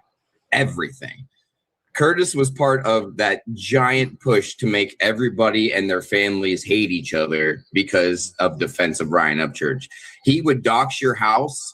He would call your job. He called my ex-girlfriend's house 450 times. At 2 in the morning. There was 5 kids there, 2 of them being that was autistic. some fucking lady that felt sorry for your ass. Don't you got some pigs in a blanket to go make you fat little fuck? Like severely autistic that needed help. Listen, Curtis is not some sort of I'm so sorry I did this, that. He's literally kissing your ass so he can feed off of you. That's what he did with Ryan. Yeah. As he posts on the internet, and every one of them seemed fucking way smarter than Marty. Kurt is not. Kurt is literally. Can you please get this fat bastard out of here? Known as the guy on the internet that uses everybody else. So when Patriot was going crazy earlier and getting pissed, he has all the right to, because Kurt did say on a live stream that he never talked to Patriot off the streets, blah, blah, blah, blah, blah. Lied through his fucking teeth. Hold on, Kurt. You can have your minute in a second. You're melting down. Out, dude. I'm not crashing out. And that's another thing. That's another thing that Kurt does. He'll tell you he's crashing. Everybody else is crashing out but him when he gets called out for his bullshit. It's the same thing Johnny Cashville does when he gets called out for his bullshit. Well, he cries. Let me ask, because I'm kind of dude. Kurt is trying to use you for views. He was talking. Why in the fuck do you go to another man's panel to bring up this shit? They're trying to have a conversation about something totally different, and then all of a sudden it becomes about Marmar's fucking feelings. Fuck you and your feelings, Marmar. Go pump your bicycle tire up. Go fucking ride around the block, bitch. Shit about you not but 2 months ago, and now here he is on your stream being nice to you. Just like he was nice to Ryan, and then he was talking shit about Ryan behind his back when Kurt was basically sucking Ryan's dick for years, and everybody knew it before you came around. There are a lot of people talking a lot of shit about us for, even a couple of days. Yeah, but it ain't about you, Kurt. It ain't even about you. I don't mean to be rude or cut you off, but it's not even about you. It's about Kurt using you. I don't know you. I've never spoken. You don't got to know me. You just got to know what Kurt does. Triple T is doing the same thing. I hear what you're saying. But no, you okay? Well, let me ask this: is that something you guys? He can't come up here and just be rude. Yes, I'm not being rude. I'm trying to tell you that there's people on your stream right now that are using you for views. They don't give a fuck about you. Kurt and Triple T are the two dudes that do that in this sphere. Everybody knows that. Everybody knows that. People hate Adam Calhoun because of Triple T, not because of Adam Calhoun. You understand? I don't think nobody hates anybody. I used to love Adam's music until Triple T came around. This is fucking. So the way What are you laughing at, Kurt? You literally have. You was just up there fucking damn 6 months ago trying to suck Adam's dick. Oh, this is great. Talk so much shit about Triple T because he used to make fun of Upchurch. You have a lot of fucking room, my guy. That never happened, right, Kurt? Never happened. I'm just trying to. So I'm not trying to. What I'm trying to do is not really play any kind of favoritism or anything. But Chad, you kind of already did, bro. When you start talking about Ryan, when you came out and started dropping all this shit and talking about Ryan, you brought all the wolves out. And Triple T and Kurt are the two biggest ones of them all. What would you have done, Marty, if you were in my situation? In your situation, I'm going to sue Ryan's pants off like Kylie did, like Kylie's family did. That's what I would have done. And kept it offline. I'm serious because when the moment you put it online, my dude, you got people like Kurt. I'm sure Kurt's already hit you up on Instagram. That's what he does. Triple T's probably hit you up on Instagram. That's what he Martin is the first one to hit somebody up on Instagram. Well, I'm going to kill myself tonight, Will. Oh, you ain't got to worry about me no more. I didn't even know, dude. I was like, Osmond, what the fuck is going on with this dude?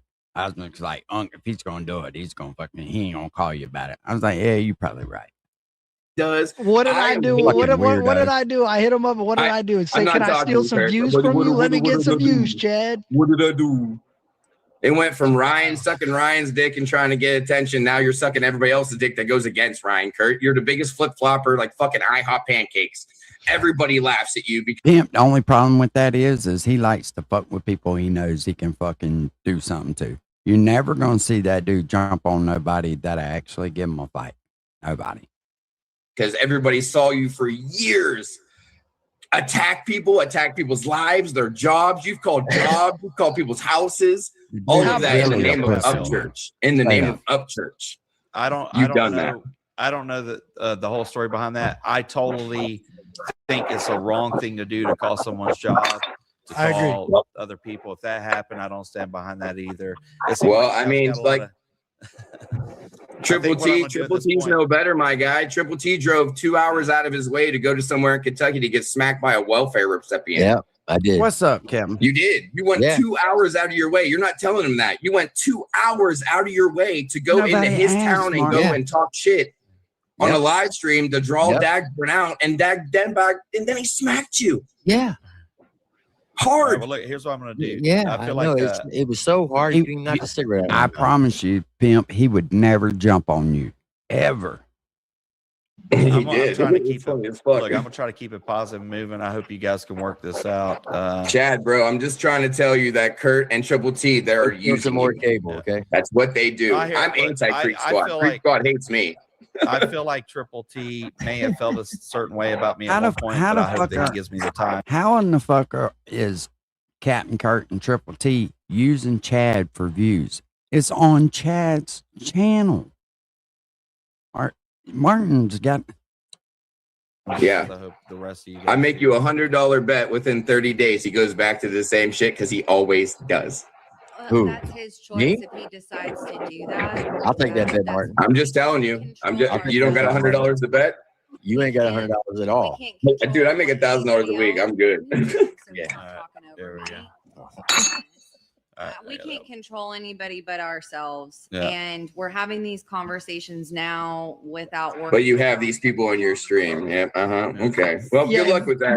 Martin, they just said not to disrespect women on the internet. And the first thing you do is come up and disrespect women on the internet. Well, here's what I'm going to do. You have no room. You called my ex-girlfriend's house and made fun of her and called her a whore and called her all kinds of names. Kurt, you forgot you did that? You forgot you did that? All right. Sorry, guys. I was trying to leave it open. Hey, Kurt, I'm also gonna Hey, take care. I appreciate you having me up. Yeah, no problem. I was trying to bring up anybody, even haters or whatever, but I also want to be able to answer some of these questions. So I appreciate you too. Yes, and sir. I hope you guys can work out whatever y'all got going on. It sounds like y'all need to talk. All right, man. All right, so now we're back. All right, sorry. This is the thing. I don't know. There seems to be a lot of the most drama interesting part out here that I'm just unaware of. Yeah, that Martin and Kurt's been going back and forth for years. For a while. Yeah, that's Yeah, well, I think they should just do like how it used to happen. You just meet up in person and talk it out and figure it out, you know, whatever that means. But as far as him talking about a guy half your age, I don't stand for that, dude. And it's okay. That's not cool. Yeah, this guy served his country, and even if he don't like damn me, right. He doesn't, Happy Memorial Day. If he has nothing but hate in his heart for me, he deserves to be respected. See what for my that fucking life. crazy Here's cousin. my He's been live yet today. Nope. Is it fucking raining out there already?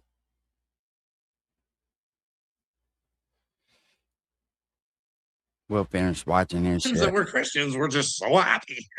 I'm not. If he ever answers old dad, I'm tired of watching the evil. I'll just be with Jesus. Wait for something to happen.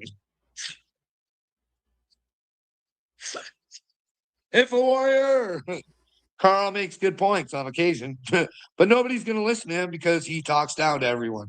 He thinks he's the smartest guy on earth. No, but I'm a super fucking genius and probably the dumbest that ever fucking existed. Super genius. I don't think I'm smart. You know what I mean? I don't claim. I'm going to lose in a spelling bee to a fucking fifth grader, bud. I only work in common sense. You know what I mean? And sometimes when you think you have common sense, you don't have common sense. And you know how you figure out if you don't have common sense? You have conversations with others. And you figure out what they think. You know what I mean? I'm not in here to tell you that I know everything. And then I'm the way, Info Warrior. I'm not the way, bud. I am not. Definitely do not. I get it. I say I'm the Messiah. Hey, I wonder, you know what? Tennessee Accountability makes a good point. I wonder if that's what fucking took out Bush, was taking that jab. I'm not to be followed, bud. I'm not to be adored. I'm not anything. You are here to love yourself.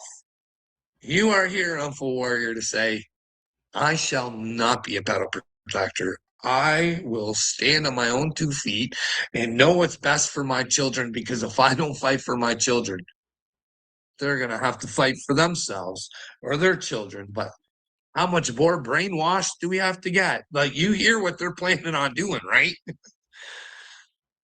What happens when the AI fucking finds out how fucking stupid you are? Like, I'll show you. There's a Facebook thing.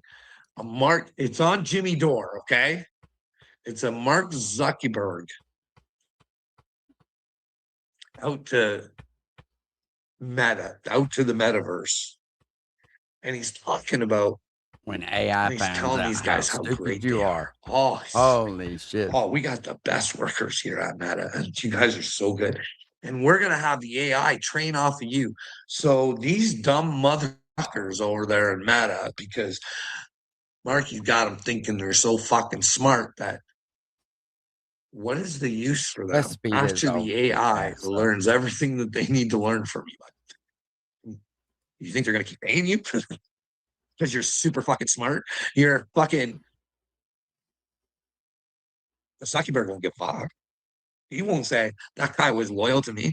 That guy is super fucking smart, did amazing things because he's got something that can do it better than you. And he don't give a fuck about humanity. Bro, it's his fucking company. That's what I don't get with these motherfuckers where they're talking about this AI shit taking people's jobs. Well, fucking get a job that AI can't take. I mean, it don't make no fucking sense, man. Barry, what are you doing, bud? You're the only chicken over here. You and Ford Man and Info Warrior. Are you a battle protector, or are you here to fight for the children, Barry? Which side are you on, buddy? You ready to fight for the children and just use your brain? Yeah, it took me a second to realize who he was talking about, pimp. Come together and use the devil's tools against them, Barry. Are you smart enough to do that, Barry? What is it you're trying to accomplish over here, Barry? Hey, trying to be a bully on Tennessee Accountability? Is that what you're trying to do, bud? Trying to be a bully over on my channel, eh? Don't do it, bud. You got to go to God. You can say and do whatever you want over here, bud. You know what I mean? Tennessee Accountability's got to be a big boy and understand that you're only hurting yourself. You are a wounded little man, and you need to feel good about yourself. So little man, Tennessee Accountability needs to feel sorry for you and know that you're gonna have to deal with God. One wing. Oh shit. Call TNN is not your friend. Hey, bud, I don't have any friends. I don't have friends. I have to get to know people before they're my friends. And quite frankly, what happened to me with who I thought was my friends turned out to be, oh my goodness, Judas's everywhere. I got it. I got it. But I get her. I get her. I fucking get her. This world will put fucking fear into you. Hey, you don't do things our way, you're going to lose your job. Which way you want to do her? Do you really like Carl as much as you think you do? He'll forgive you. Fuck it. Slipped my mind, Drew. Give me just a second and I'll tell you. Anyway, you know what I mean? We are friends, Carl. HK and I are friends. I don't know. Like, hey, I give everybody a chance, HK, but like I said, in order for me to call you my friend, you got to be with God. Toyos. That's a really good one for the price. They're a little expensive, but that's actually a really good steer tire. You know what I mean? You got to stay away from Yokohamas. Yokohamas ain't made the same anymore. They're fucked up tire anymore. Truth. That's one quality I definitely have to have in a friend. Somebody who all they want is the truth. That way, Toyos are made they in think Japan. I'm not the truth. They can put me in my place. You know what I mean? They're not scared. You know what I mean? And they're not too awful expensive. You can get them for about $4. Do if you shop around. Hey, I bet you I'd have a good lawsuit against Old Upchurch if I wanted to do one. Oh my God. Here we go. He was fucking with my head. HK, that's how this fucking shit started. Hey, me and fucking Creek Squad and country fucking rap. I thought God was showing me Upchurch for a reason, and he was. But when Upchurch was telling me he was chosen, and which he was, he does a lot. Like, I could show you. I believed him. I went on the search to say, hey, it's scary thinking you're chosen from God. Can I get some fucking help? Can we help the children, Upchurch? And when he slided into my fucking videos with his comments, Bridgestone makes a good fucking tire, asking dude. for a one-on-one. If it ain't too old, they'll replace it. I'm talking about. Can you not? And the whole time, his crew of fucking idiots just trying to bang my brain. Kurt and all of them. AD and Little Me and Uncle Will. No, bitch. No, you automatically was going to move in with the fucking man. He's another fucking victim, bro. Well, what are we going to look at? Yeah, meta. Remember, guys, we do this shit. You guys always say, Carl, you always talk about the same shit. And I'm like, yeah, motherfuckers. Because we talk about shit that should, you know. No, I say you talk about the same shit. And you do. And you don't do anything about it. Answers for Mark Zuckerberg, my friends, came out and admitted to treason. He admitted that the Biden administration had an effect on me getting Epstein. Not only pardoned maybe the guy that was involved in it. Does everybody look for a reason to blame shit on other people? When do you become grown enough to make decisions for yourself without letting social media steer you that way? I mean, I'm being serious. When do you fucking own up to your own shit? What's up, Josh? I didn't run down there and take the motherfucker. I said, fuck no. When they started talking about it fucking is gonna alter your DNA, I was like, nah, I'm good. About being part of it.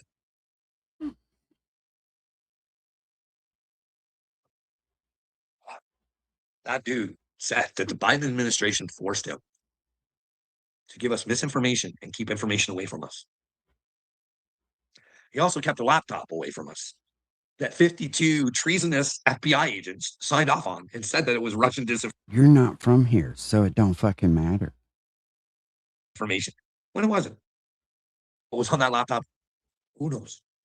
Doesn't even matter. Why would you have 52 FBI agents lie? Guys, don't ask yourselves these questions.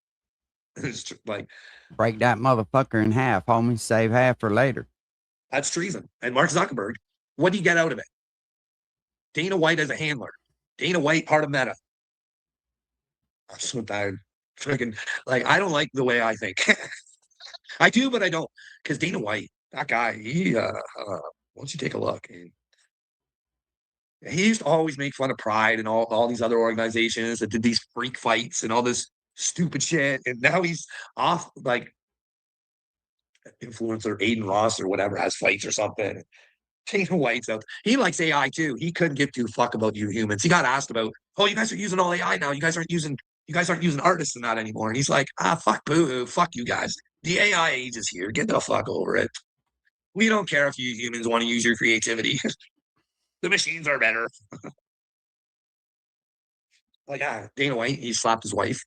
Hey, you guys know that? She may have hit him first or something, but he should know better. She still know. But then again, it's Brendan Schwab, like we've talked about. You slapped your wife, Carl.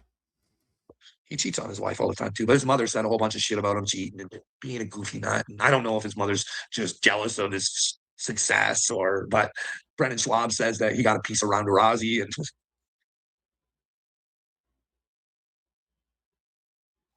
King Day, what do you mean living in Bill? Oh, let me find hey, bud. Hey, bud. If I had it my way, you wouldn't even live here. Way, you would have fucking died years ago. Yeah, for you. Yeah. Years. Good. You remember that. You remember, and I want you to think about why you hate me so much. I want you to think to yourself, I hate him because I stole everything he ever had. No, I love this guy. You love the guy that you fucking let walk all over you. That's what you loved. That's what you people loved. The one you could push around and fucking... Yeah, we pushed you around. Oh, fuck, Wyatt. You didn't grow up the way I wanted you to. What does that got to do with pushing him around? You see how he switches it up? Because I didn't want to fight. I'd say something, and you just fucking make it happen anyways. No. Remember, you would come home and you'd go to bed. Oh, fuck, came home and go to bed. Oh, fuck, okay. Well, which time in your life, Wyatt, when I fucking worked 12 hours, 13 hours a fucking day? Like, fuck, dude. Still trying to be a dad, but... Fuck, I wasn't a dad? Who the fuck took you? I don't fucking know what world I'm living in. But hey, he'll figure it out. Because he's got to go to God with fucking what? Do you know how much it hurts my heart to fucking go through this? Do you know how much it fucking pains me to think that fucking... Okay. What's you do for this bullshit? Well, we'll find out. We'll find out. We'll find out. We'll find out. 15 hours a day. Told you to quit that job. Tell go back to being a fucking scheduler because you're killing yourself and we never see you. I work in Hillsburg. Let's have lunch together. Said, nope, I'm not a quitter, and you wouldn't fucking leave until it fucking kills you. It fucking wrecked you.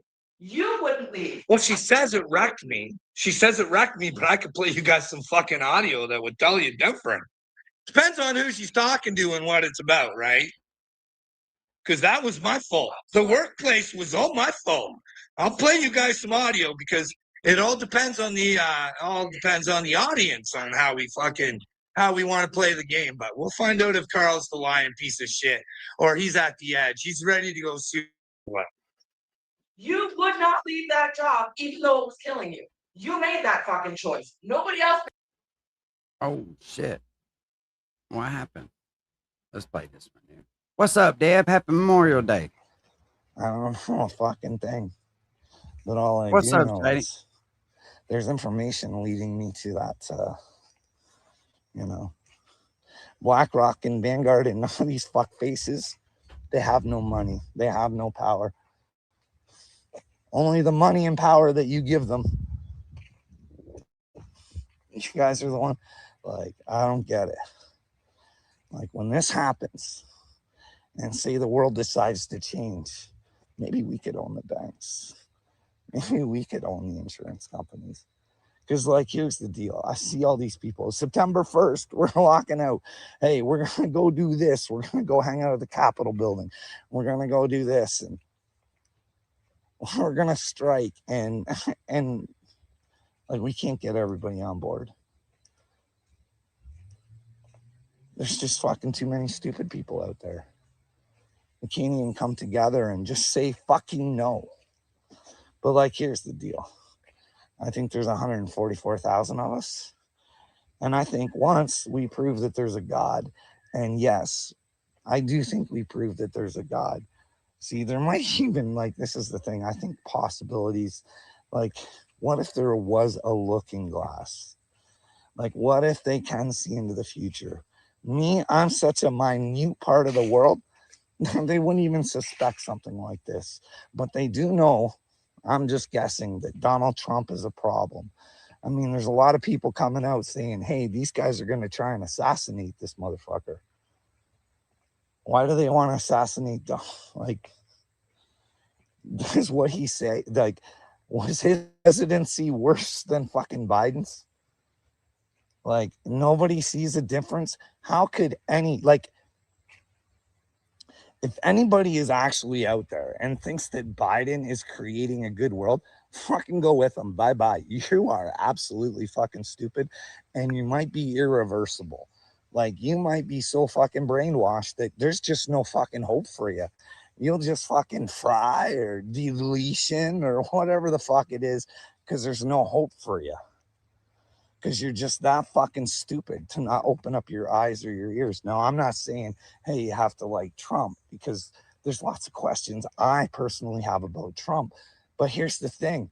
If you don't have all the information, sometimes your thoughts are wrong. But you got to take a chance to find out.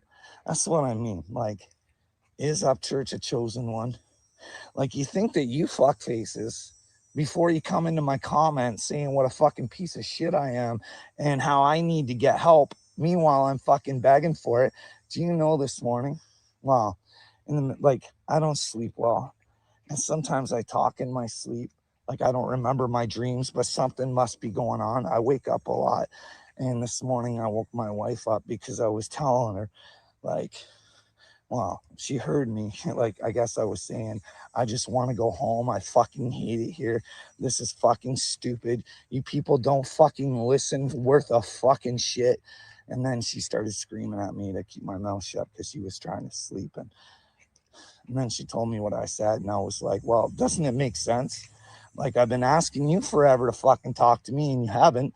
So when this goes fucking sideways, we go different ways.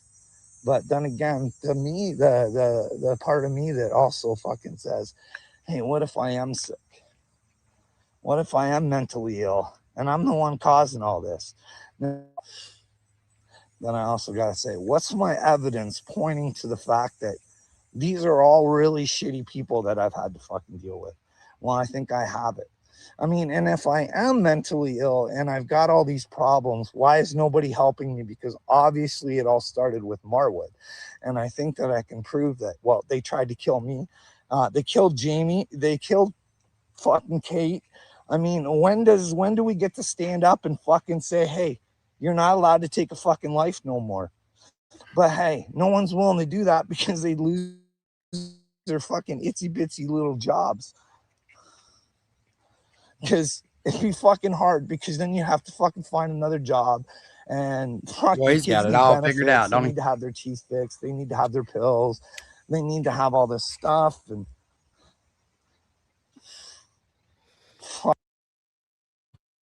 taking a piss or something. All of them. And then Rusty Truck pointed out in his videos when he. Okay, so again, you just heard what he said, right? We'll watch Uncle Rusty. It's probably more that he entertaining threatened than to kick the cop's ass, and he was charged with persisting, right? This is what he said. Talked about it on live stream with the guys and made jokes about it. That's how I learned about it. That there's no way that his wife sat there half naked, by the way. She didn't sit there half naked. He told her to freeze when she was trying to put her shirt on. And I said, no, she's going to continue putting her shirt on. You're going to shut up.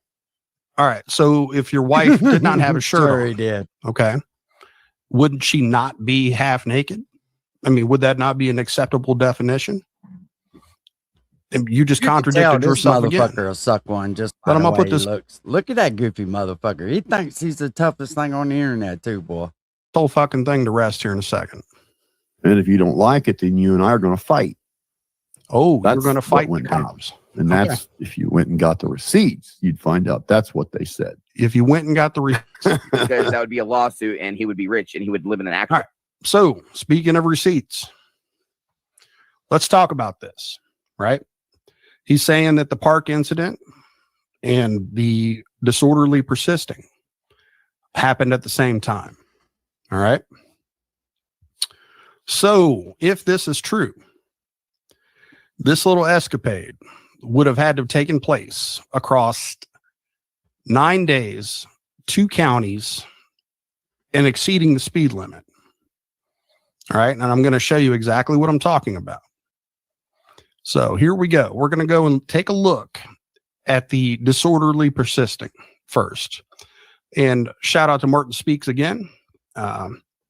He's going to provide us a nice big still from his video here where he has the record pulled up. So you can see that the disorderly persisting stemmed from April 26, 2001. Right? Damn, disorderly this dude just had persisting. bad fucking luck. This took place in Perry County. There is also a traffic ticket. Same date. Same time. April 26, 2001. He was going 45 and a 25. All right. So looks like he didn't show up for He was court. And there hurrying was a up to go warrant get that issue. dick, wasn't he? So if this was to Watch happen, out, my fucking right? boyfriend. This is where the disorderly fucking persisting come from. This is what he said. His words. Absolutely. Anybody in the chat disagree with what I just put out there? That's what he said, right? Put a 1 in the chat if that's what you heard him say.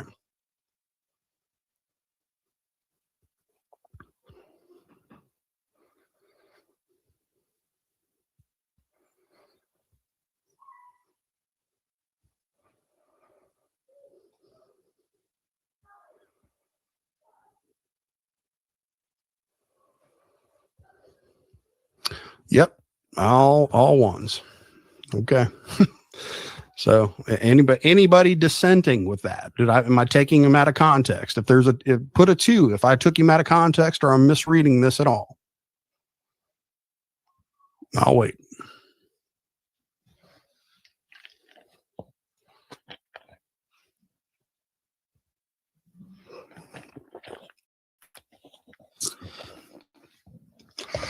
All right. I don't see any 2s. Give it just a second. All right. We clear on this date? April 26, 2001. April 26, 2001. Safe to say that those 2 stem from the same incident. All right. So we'll move on to this. Here is the park incident, which took place in Muskingum County. All right. The incident actually took place on May the 4th, 2001, which was a Friday night. All right. You can go back and look on the calendar. I did because I was curious when I first saw it, why there was a 3-day window between the actual incident and the date it was filed. So he likely went to jail Friday night, sat over the weekend until Monday when they arraigned him. So 5/7 would be Monday. All right. We'll go over this again. Just so we know, he said the disorderly persisting is stemming from this charge with the whole story about the wife and the shirt and him going to beat up the cops. Right? I mean, we all heard it. We all saw it.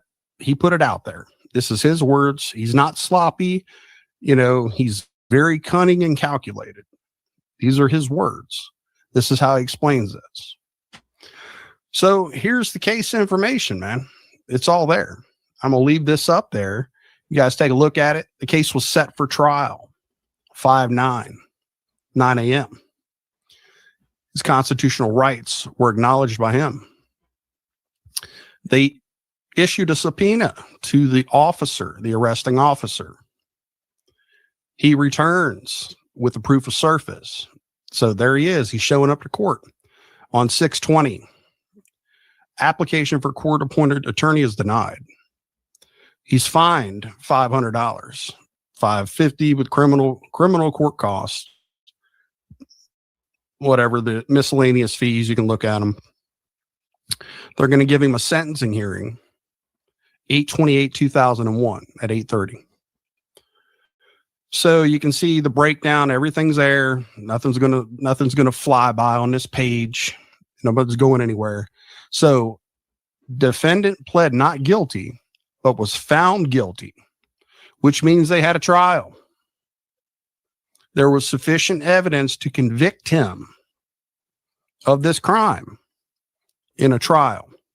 His sentence, jail 30 days, suspended 20. There was shit all over the place. And there was a fucking deaf dude with shit on the front of his fucking trousers. Yeah, I'm sure they had enough to convict him of that shit. 5 days, which means he needed to spend 5 days in jail.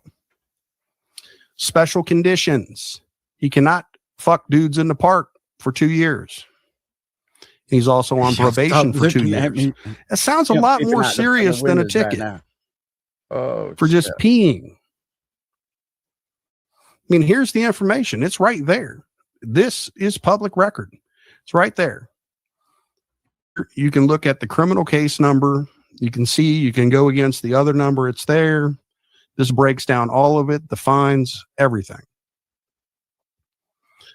He goes on and on about receipts and how, not sloppy and loose he is, but this is his explanation for this. So let's just say that he was fucking his wife in the park, right?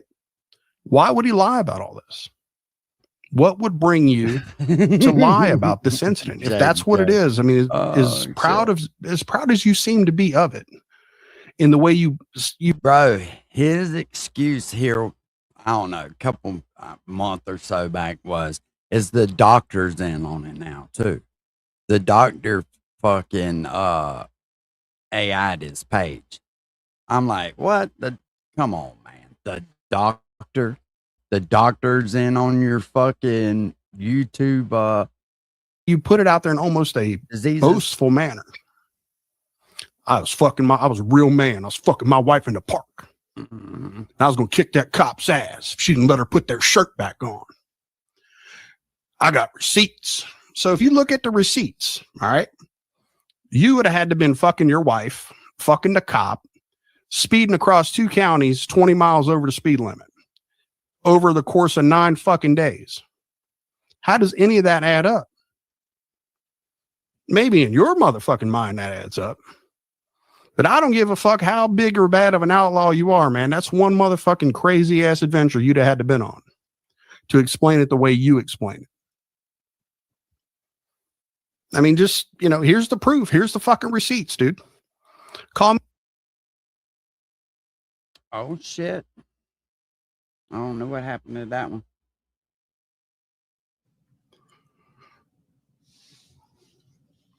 Now we're to the plastic cowboy. Hey, how we doing?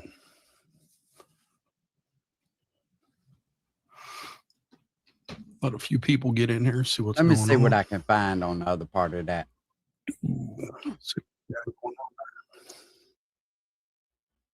Oh, shit. I wasn't trying to take y'all away from that. Back up.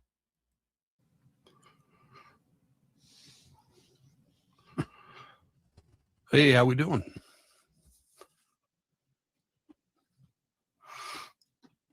Let a few people. Well, he just changes whichever way the fucking wind blows with that dude, don't he?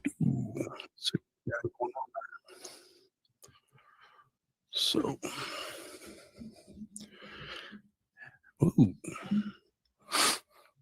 see what we got going on out there. Oh, there's Power Stroke out there. See what you guys are up to, man. All right, so we're going to discuss Johnny tonight. Maybe a little all over the place, I don't know, but this was a pretty interesting live that he put out and then dirty deleted, then put it back up. So we'll see how that goes. See if he'll be gracious enough to let us use his, his material to talk about him. How you doing, Alan? Neville, Nikki Straight, thank you. Oh, there's Nikki Straight. Guess what? I'm gonna give Nikki straight a wrench because she's pretty amazing. It's good people. Hey BC, what's up, man? Oh, there's Jamie. Amazing Jamie. So let's see here. Oh, hold on. We'll watch this one right here. This kind of goes with what we was watching. A mystery disease known as the gay plague has become an epidemic unprecedented in the history of American medicine. That today from the Center for Disease Control in Atlanta, topping the list of likely victims are male homosexuals who have many partners and drug users who inject themselves with needles. What's up, Rip? Medical experts say the disease kills 4 out of every 10 people it strikes and that it threatens to explode in the nation's cities. Nah. Plea of no contest, waiver of rights, no findings, no contact with alleged victim, and no posting anything on YouTube. Okay. This is the other part of it. And just so my supporters know, you can't tell a bunch of lies as a witness and sign it as a witness and at work in court. That shit's over with.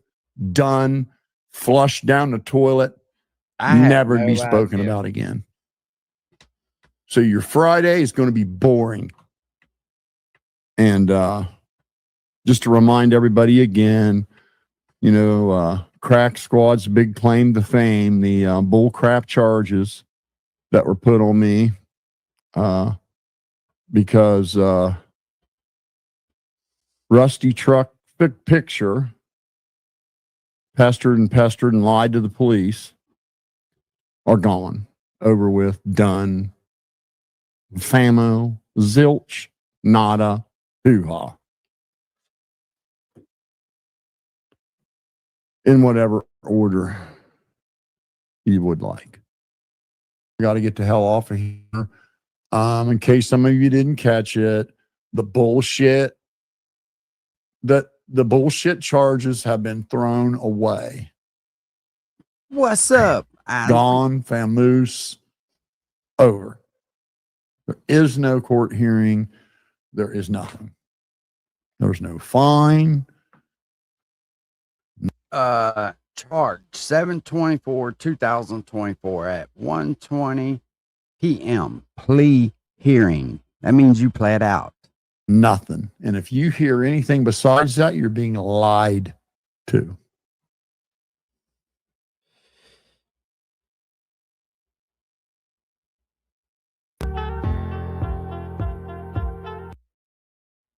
We just watching some old replays. There's the Info Warrior. That is actually Alex Jones, if you guys were not, if you don't know, and he was recently reinstated to Twitter.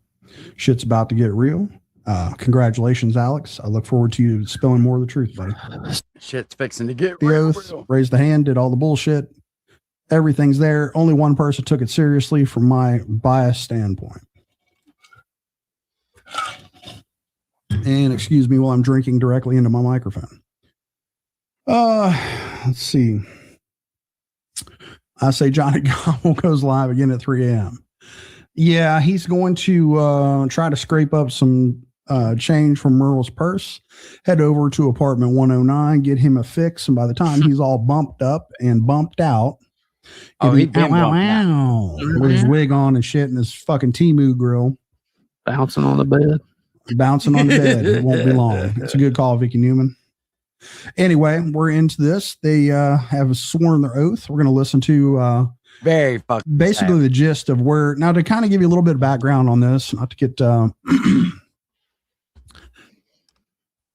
too far off into the weeds on it, but this same evidence was heard by another judge in the county, Judge Dusing. Okay, and I believe that it was conveyed in a little different manner. We just fucked. And if there was one thing that I could see be done a little bit different on this, would have been to maybe been a little bit more concise into what the concern was. And the concern basically is that while simultaneously trying to paint someone as a a person who harms children through the fake website, the threats, the attacks on the person's reputation, you're posting a picture of their home, okay? While simultaneously telling people and threatening to tell people in the community that they live in that this person harms children, okay?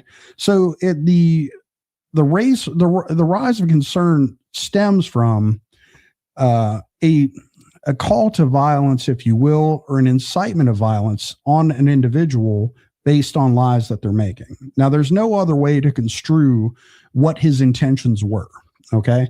So you ask yourself, why in the world is this guy posting a picture of my house, all my information, making a website, claiming that I've harmed children, slept with children, done all these horrendous things? Because he does. And then want to put them out there. Did y'all see that creepy ass fucking video where he was fucking with that runaway and then dropped a GoFundMe or whatever it was, the kid's Cash App or something? So he couldn't even pay. Oh, fucking nasty bastard. He's wanting it. Oh, exactly why. He's trying to get other people to do harm. So that's the only reason to do so. And if going back with the benefit of hindsight, if this would have been conveyed in a little more concisely, and maybe the judge had a little more of an open mind, like the first judge was that listened to the complaint, this may have may have been extended. Either way, the entire thing is still actively in a criminal proceeding. So regardless of what old Dick Nose says or what he tries to tell you, this is very active. Okay. So with that prefaced, hopefully I covered it well enough.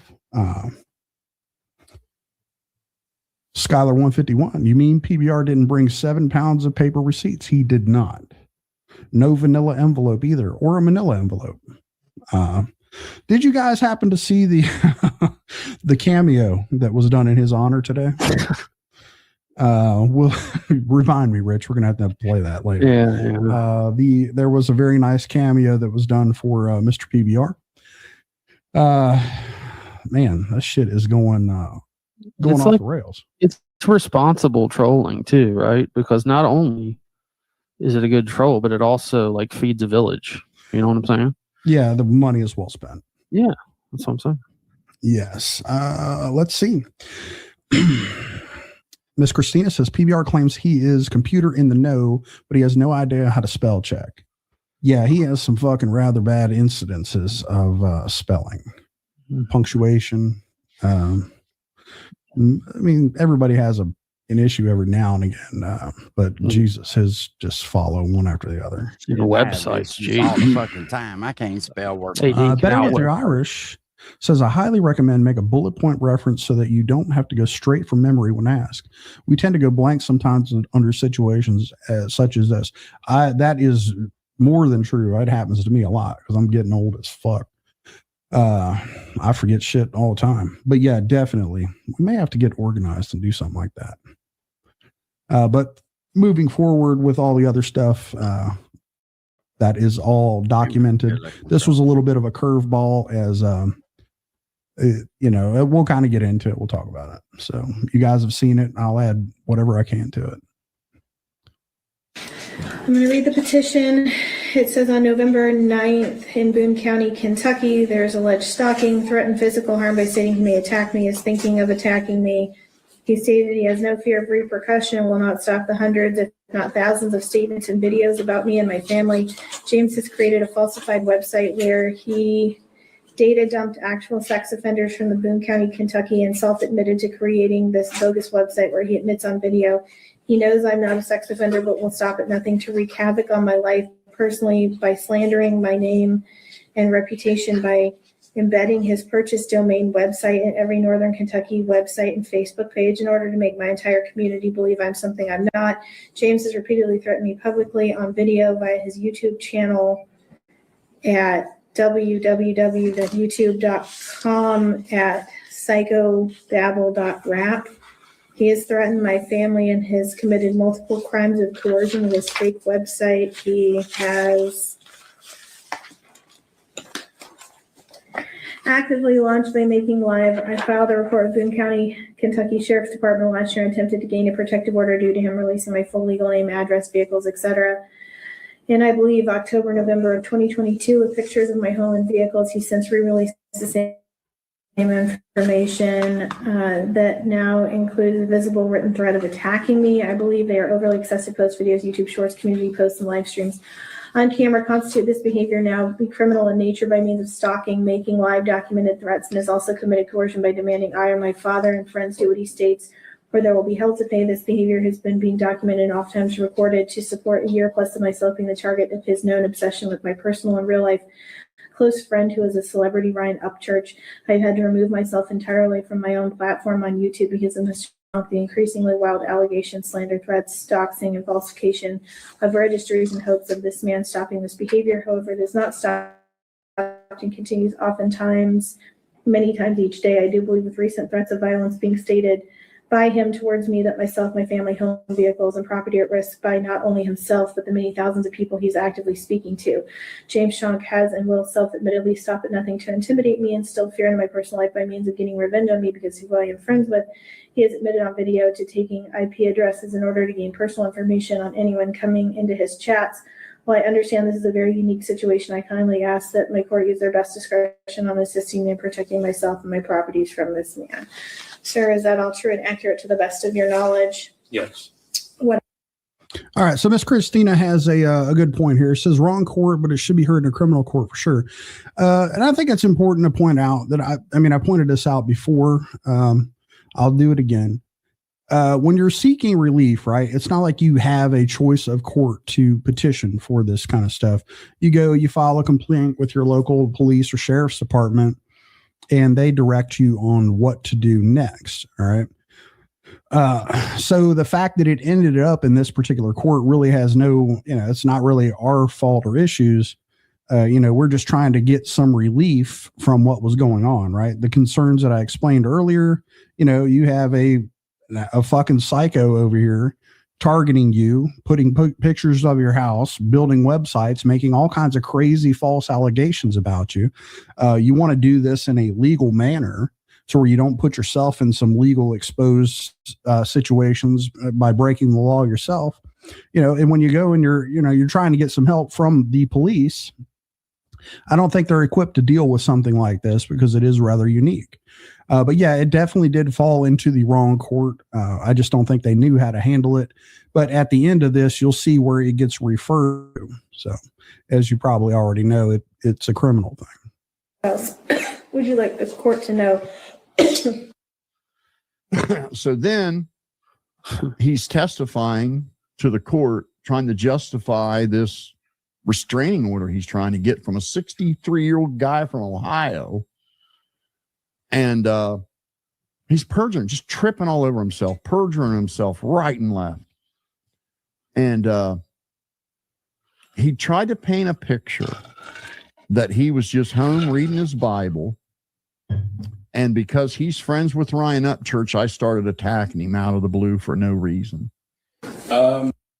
So as we will see later on, he actually confirms that statement.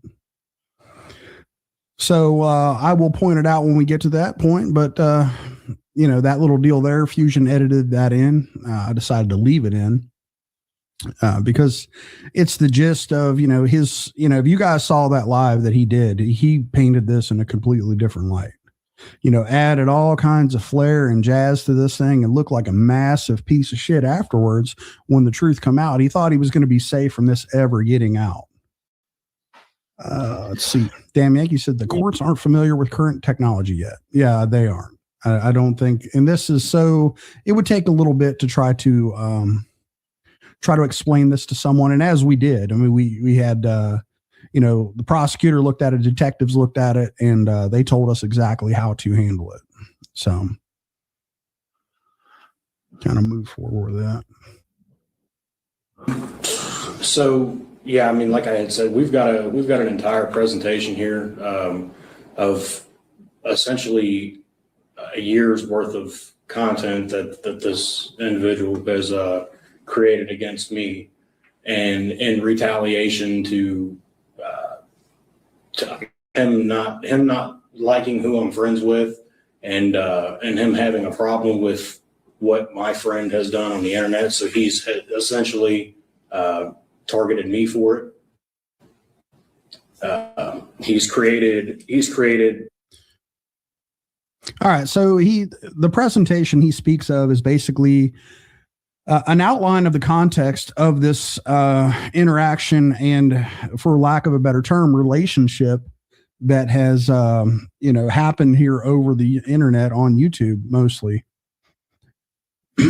Basically to show the beginnings of where James Schonk was threatening his job, calling him out, demanding apologies. I mean, all of this shit is in line. I have been documenting this from the very beginning of all the shit that he has been doing. Okay. He came to court armed with all of it.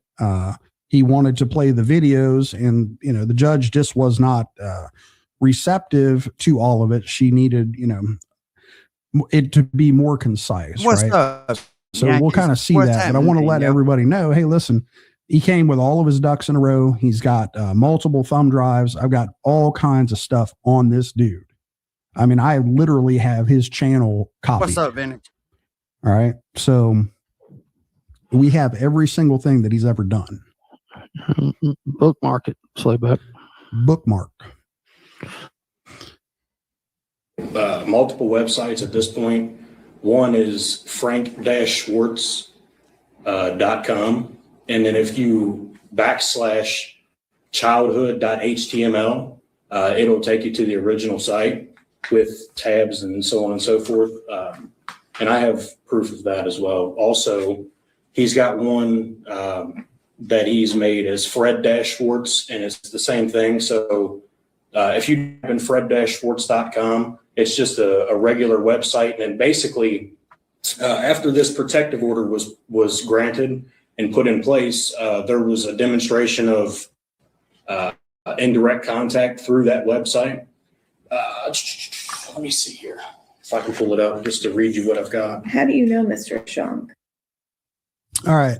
So the day that he was served with this protective order, he put something on the front page of the website and altered how you could get to the tabs of it. Okay. So basically it started out as the Fred.Schwartz, and then he altered it afterwards. Let me go look here. I've got these saved in here. See under the overlays. There's my right. I had no clue that PowerStroke did it. He does it because I taught him everything, right? I know, he's amazing. Let me see. See if it's this one here. Nope, maybe it's this one. And I got all of them. Okay, that's that. Yeah. That's great. Maybe I don't have that one saved as an overlay. Who the fuck sits around and thinks up about putting somebody on a fake pedophile website? Like, what kind of creepy grandpa does that shit? I thought I did, but he's made some changes to it. Was the point. And during those changes, right after he was served, he said basically something to the effect of the best way to not be responded to in kind. Basically he's putting a message to him after he was served. I got him. Which actually broke the temporary restraining order. It was a form of indirect contact rather. Basically, and that's what he's pointing out right here. And all of this stuff documented, he had it with him, was going to more than willing to show that this was actively still going on. He has been targeting me for over a year on the platform youtube.com. Well, how do you know him? Or do you not know him? I don't know him personally, but he has, like I said, targeted me for over a year for who I'm friends with, which is a worldwide known celebrity. His name is Ryan Upchurch. He doesn't like Ryan Upchurch. He doesn't like anything that Ryan does. And since then, he's targeted me for these acts for over a year, and has since, posted pictures of my house, my address, my full name, is as to the point that one of the posts are still up to this day with an active threat on them, which is why what is the threat that was made? I will attack you, or I think I will attack your kid now, is what it is. Attack meaning physical? It says attack. What does it say specifically? Good answer. Do you have it? I do, yeah. Actually, I do. This is not a criminal case. This is family court. So this is a interpersonal protective order for stalking. That's fine. So I don't know what presentation you have. If JD, I guess we're gonna put it on Elmo. Just show me the threat that was made. Okay, so right then and there, she wants to just see the threat and make this more concise, which admittedly they weren't prepared to extract the threat and just present it to her, because there's a lot of context there. So kind of just want to point that out. And was it made to you? It was made to my father.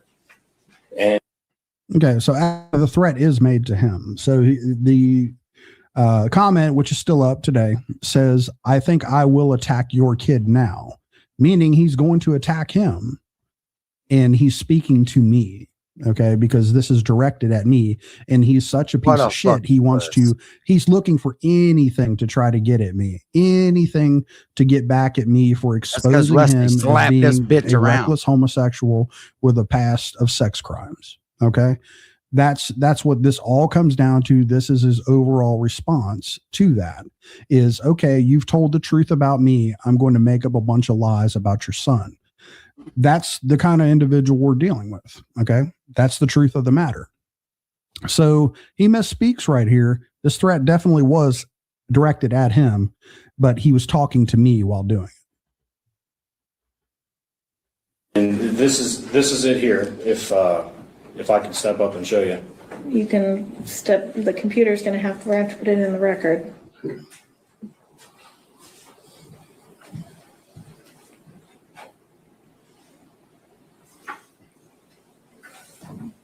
This here is shoddy. That is a picture shoddy. of my house with my vehicles. And if I scroll down here under the comment section, and this is currently up still on his website. This is obviously his YouTube channel there. Mm-hmm. If you go here, you go to the comment section. The first one that's pinned, it says, "I think I will attack your kid now. I'm thinking about it." And that's a comment pinned by him specifically on a post of a picture of my house with my vehicles. That's my real address, everything. Has he ever attacked you personally? No, just threats. Has he ever threatened you personally? Yes, many times. Do you have those? Yeah. Well, he's threatened. It's coercion, basically. If we don't do, or if anybody doesn't make an apology, he's to launch websites with a fake sex offender registry that he's data dumped from the Boone County courts. He calls it. Look at him just sitting there, just salty as fuck with his arms crossed. So, I mean, you can imagine, right, where we started out with all this. A sexual pervert trying to fuck. He started out, man, and I'm the 100. A very good, clean, honest young man on a sexual predator website because he wouldn't do what he wanted him to do. 100%. This was to fuel his YouTube channel. I mean, there's no other ends to any of this, right? I mean, if this was really about informing my son of some kind of legal, some lawsuit that's coming towards him, he could have said it once, maybe twice, been done with it, moved on with his life. But we watched this sorry sack of shit, okay, for more than a year now, use a dead girl to build his channel and his audience on. Right? That's all he's done. He's never shut the fuck up about this girl. No one else is talking about her. There's some other people that are concerned about the case and still have opinions about it. Sure. They have every right to have those opinions. He attributes all those to Ryan, like these people can't come to the same conclusion that this asshole came to himself when it was beneficial to him. He attributes all that to Ryan. and blames everything on Ryan because it benefits him and it gives him something to talk about on his shitty ass YouTube channel. So make no mistake, all of this shit is about his YouTube channel. Okay. Like I said, if he was getting sued, he could have gotten served by now, right? He would be in, and that's perfectly fine, right? You deliver the message, so what? You get your little I told you so moment, but he never shuts the fuck up about it because it's not happening. Okay. It hasn't happened and it's not going to happen. And then he needs to deflect and he moves on to he's suing me. All right. Again, knock yourself out, fucking dick nose. Go ahead and do it. I'm waiting on you.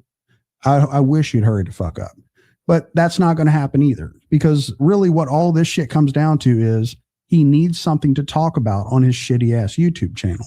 This is all about content. I will draw your attention back to his response to the Firewall 5000 video that Wade had on his channel. He made reference to making up drama videos with the guy that died. What was his name? Zen Archer. So his claim that he was going back and forth with Zen Archer while he I don't think any of them did made it out of that party.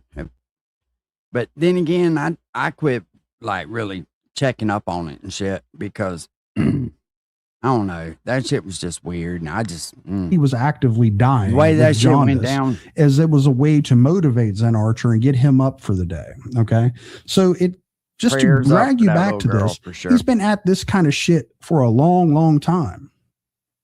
A long time. He wants this internet drama to go back and forth and get viewers, and this is the only thing that he's ever succeeded at in life. Is the 4,800 and whatever subscribers that he has on the YouTube channel. He is very unaccomplished otherwise in his life for being a 62-year-old man. He has a life full of failure and shame that he will do anything to avoid talking about, as I've displayed time and time again. So for somebody to drag this out a little bit longer, for somebody to claim to have so much, Rusty is dead on the fucking head with that. This entire thing started because he wanted some. Hey, life ain't about what you got and all that shit. You know what I mean? But why fucking lie and exaggerate about everything? It's fucking crazy, man. When you lie and exaggerate and then the truth comes out and it's really the women you marry in your life that possess the property, and then you get mad and want to beat on them when they won't sell or do what. Yeah, it's just fucking wild. I mean, you're running around bouncing checks for fucking pizzas, for God's sakes. Like, how in the fuck are you any better off than anybody else? Explain that one to me. But hey, you do you. Someone to go back and forth with for YouTube views. And now look at where we are today. He's having to leave his home state, come to court. He has other things going on in the legal system because of this. All over YouTube shit. Well, he's now ask yourself, how fucking he's one of them girl boy, however they say it in Asia. Mentally disturbed you have to be to take this shit to this point. Attacking people for YouTube fucking views. That's really what it comes down to. If you think about it in the big context, that's what it is. He's done all of this for YouTube views. If not, like I said, he could have just said, hey, look, you're getting sued. You'll see whenever it happens. Still hasn't happened. He's just looking for shit to talk about. The Burlington Sex Offender Registry. So it's threats of ruining my reputation, inciting violence on me, Evan. my family, I hope my you better, home, my brother. belongings, my property. Hey, the doctor yeah, didn't even anybody- give me no medicine and my fucking hair fell out. Damn sure did, right there in the front. All fucked up looking. That's labeled as a sex offender. You gotta see it when it gets long Anybody on the that's side. labeled as a sex offender, clearly that's inciting violence to on somebody, and that's all false. I'm not a sex Look, offender. I ain't even kidding. Obviously, but he has threatened to data dump that shit. real sex All right. offenders with their pictures and names, and adding me in the mix as far as alphabetical order, and and obviously to incite violence Well, I on seen me. a short that he did. I think he's probably fixing to get off the fucking internet. That's what it looks like.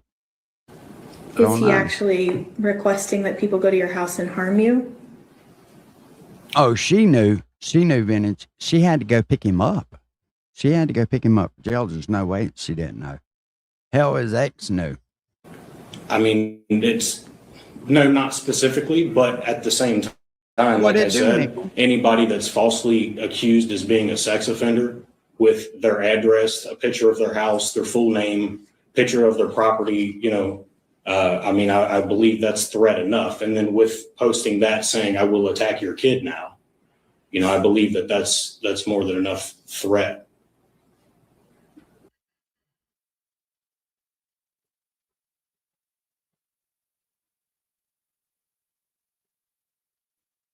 I almost thought my internet went down for a second. It must be on Rusty's end.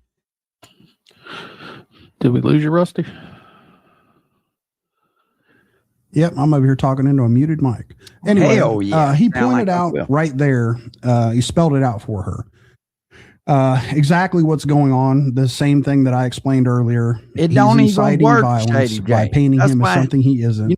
It don't even work. That's why he kept getting up there. I'm an alpha male. I'm banging my wife over here and I'm banging her over there. I was like, what kind of 60-year-old fucking pervert talks like that? Someone who harms children, complete with pictures of his house, his full name, things of that nature. She recognizes it, but it doesn't fall into the scope of what she can juice. You got to get her to order fucking hook you up, son.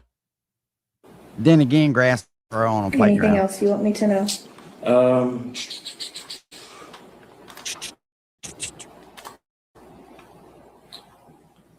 Yeah, this here, it's a video. It says, if Power Stroke don't get an effing apology video geared up, his job will be next. He's threatened at the beginning of all this, upwards to a year ago. He has since pointed me to make an apology video for something I have not done. And if I did not make the apology video, he was going to go after my job and have people send 4,000 heartfelt letters. These are his words. 4,000 heartfelt letters to get me fired from my company. And then this one here is, hey, Dick Nose, how'd that work out for you when y'all called mine? Huh? I told you they wasn't going to fucking fire me. You didn't believe me, did you? Says you best be getting kind of hard to fire a man works for himself. Busy making an apology video where people are going to write letters to your employer. You best call Ryan too and tell him to fix this, which Ryan is my friend. He's the celebrity. All right. So you think about that, right? What exactly are you trying to accomplish by demanding apologies from other people to other people? Believer. What is the real, what are you actually accomplishing with that? Okay, doesn't apologize. I'm not sexy. Come here, baby. Put that thing on me one time. Really fix any, in his world. I mean, so you're demanding an apology for other people. And I get it. He's not a rational person. This isn't a rational issue. It's really silly to even think about it in this term. But it goes back to him just wanting the YouTube views, right? He's threatening people's jobs, demanding apologies, threatening to do a similar thing to Uncle Will, put up flyers, calling him a sex offender, all the same shit, all the same tactic. And all of this is just to get to Ryan Upchurch. His obsession with Ryan Upchurch, he will shake every branch on the tree to get to Ryan. And that's really what this comes down to kind of point you back in the right direction with this and don't get lost in the minutia. All of this is just for Ryan's attention. He wants Ryan to acknowledge him. He got that acknowledgement, didn't he? What do you want, butthole lips?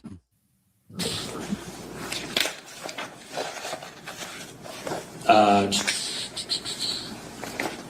I able to Am I able to play these? What are they? They're videos Of him. making threats? Yeah. Well, here's coercion,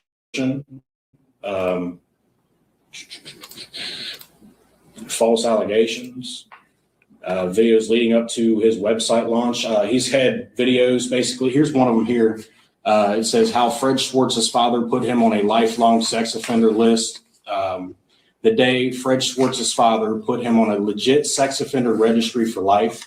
He's since taken these videos down And he's been, like I said, he's been playing with these websites. One of them, there are two separate domains. Hell yeah, that's one me is too, frank-schwartz.com. I get it. Which will Trust me, essentially I do. take you to the indirect contact that's obviously against this order here. Best thing you can ever if have. you go man. to fred-schwartz.com, it also does the same thing. But if you /childhood.html, it will take you to a website that he has created for me with my picture on it, with a falsified story of my father abusing me, and I believe also saying that I had lured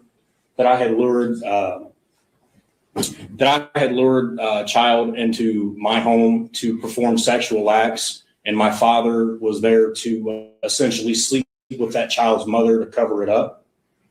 These are all false allegations, obviously, but this is a narrative that he has been steering and pushing to essentially, like I said, incite violence on me, damage my character, damage my my reputation. Oh, better with And obviously, I ain't seen anybody her that around in a while. has any type of false claims against them, such as this, this could damage me as far as further employment opportunities. If I were to have children, putting my children in school, and him saying that he's going to implement this in every Northern Kentucky forum there is, including Facebook and all these other platforms. He's data dumping strictly from the Burlington Registry. Yeah, I mean, there's all this. And like I said, I mean, there's still, a picture of my house with my vehicles with that threat that he's made directly on his community tab. It's still there to this day. And that was part of why it was granted, I believe. And how long? All right. Have a good night, Christy. Hopefully you feel better. Thank you for hanging with us as long as you did. Yep. Appreciate you. Ohio Girl 513. She said, I think if nothing is done, you go straight to the Attorney General. If not the Attorney General, then you go to Governor Beshear, because I don't think he's going to be on that BS. There is something actively being done right now, and none of it happens super quiet, super fast or instantaneous. It is still very much active, regardless of what he says. And, like I said, as we move along with that, you guys, me, I'm 100% transparent. If I can talk on it or speak on it, I'm going to. So we will see how it goes. But I am going to make sure that he's held accountable for this. So that's really all I'm going to say on it at this time. Oh. So we're going to get ready to get into this portion where it's going to be rapid fire instances of perjury. Are you about ready for that, Rich? Yeah, I'm trying to stay awake. I'm getting there. I'll tell you what, there'll be a fun little game we could play with the chat if you guys can keep up with it. And I will stop, and I'm going to try to stop on a lot of these and talk about them. And, we'll see, because this one gets really interesting real quick. I don't think this dude knows the difference between real life and his shitty ass YouTube channel. He doesn't. There's no way. Because this little mantra that he's come up with, this bundle of lies, if you will. Hey, Susie Q, how are you tonight, dear? She said, I'm so extremely proud of Power Stroke. I know you had to feel like crushing him like a Bud Light can. Yeah, I mean, trust me, they're, like I said, I feel like doing some fucking gratuitous violence to the dude, but, it's just not on the table. I know to some people that may not make sense, but, when you actually have things in life and shit to lose and people that, count on you, you have to account for those things first and not your own barbaric desires, if you will. Let's see, where the hell was I at on that before I got a little sidetracked. Anyway, the rapid fire instances of perjury. I'll stop. We'll talk about them. We're going to see this shit. It sounds a lot like his like his show. Like he's waiting on fucking Native J and Twisted 10 to time out the judge here. Not going to happen. It does get rather interesting, and I'm going to point out a few details about the end of this. Now, keep in mind, when old Dick Nose was going over this, he was claiming that The judge said it's not court TV and people were thrown out of court and all that stuff. Zero mention of what actually happens to him.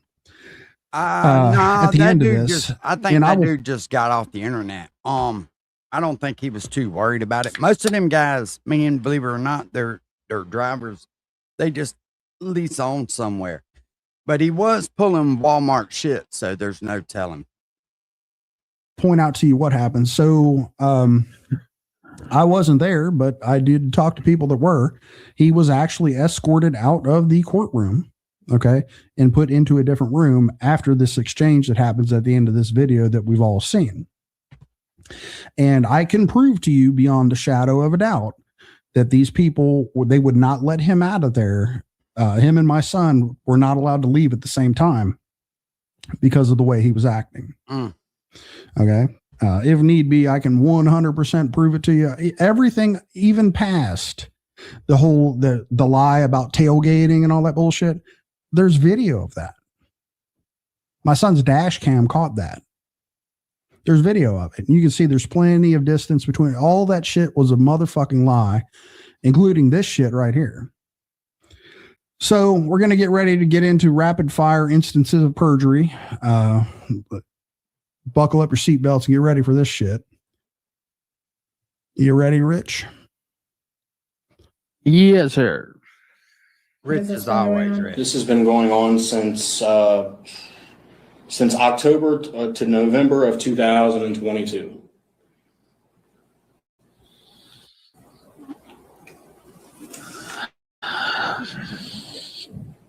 And I tried to come up and get an order the first time around when he released my my full name, my address, and pictures of my vehicles, pictures of my house a year ago. I tried to come up and get an order, and they said that it wasn't an immediate threat. And then obviously he had posted this again that's still there to this day with threat to me, immediate threat, saying he was going to attack me with a picture of my house. Okay. I don't know how else to take that. I'm sorry. Mr. Shonk, what would you like the court to know? Here we go. To continue the game of slander that him and his father and his 4 friends have unleashed on me and my wife for an entire year and our special needs 10-year-old adopted child. His father, and this man right here, I don't know him from Adam. I'm 63 years old. My wife's 67. We're law-abiding citizens living our life. All right, pause it. Reaction video. All right. This man is 62 years old. He is not 63. He is 62 years old.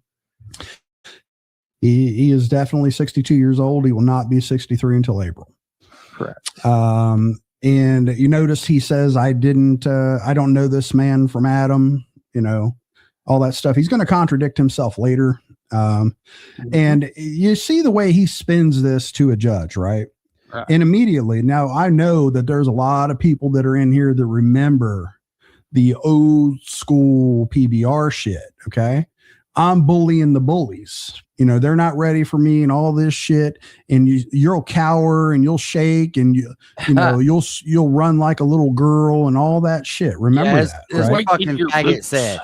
This faggot said, I'm gonna pull up on you, Will. I'm gonna whoop your ass. I'm gonna make my wife film it. I was like, all right. You won't pull up nowhere else, motherfucker. Quaking in your boots, and he's fucking veins popping out of his forehead and screaming into his camera and acting like a fucking idiot, right?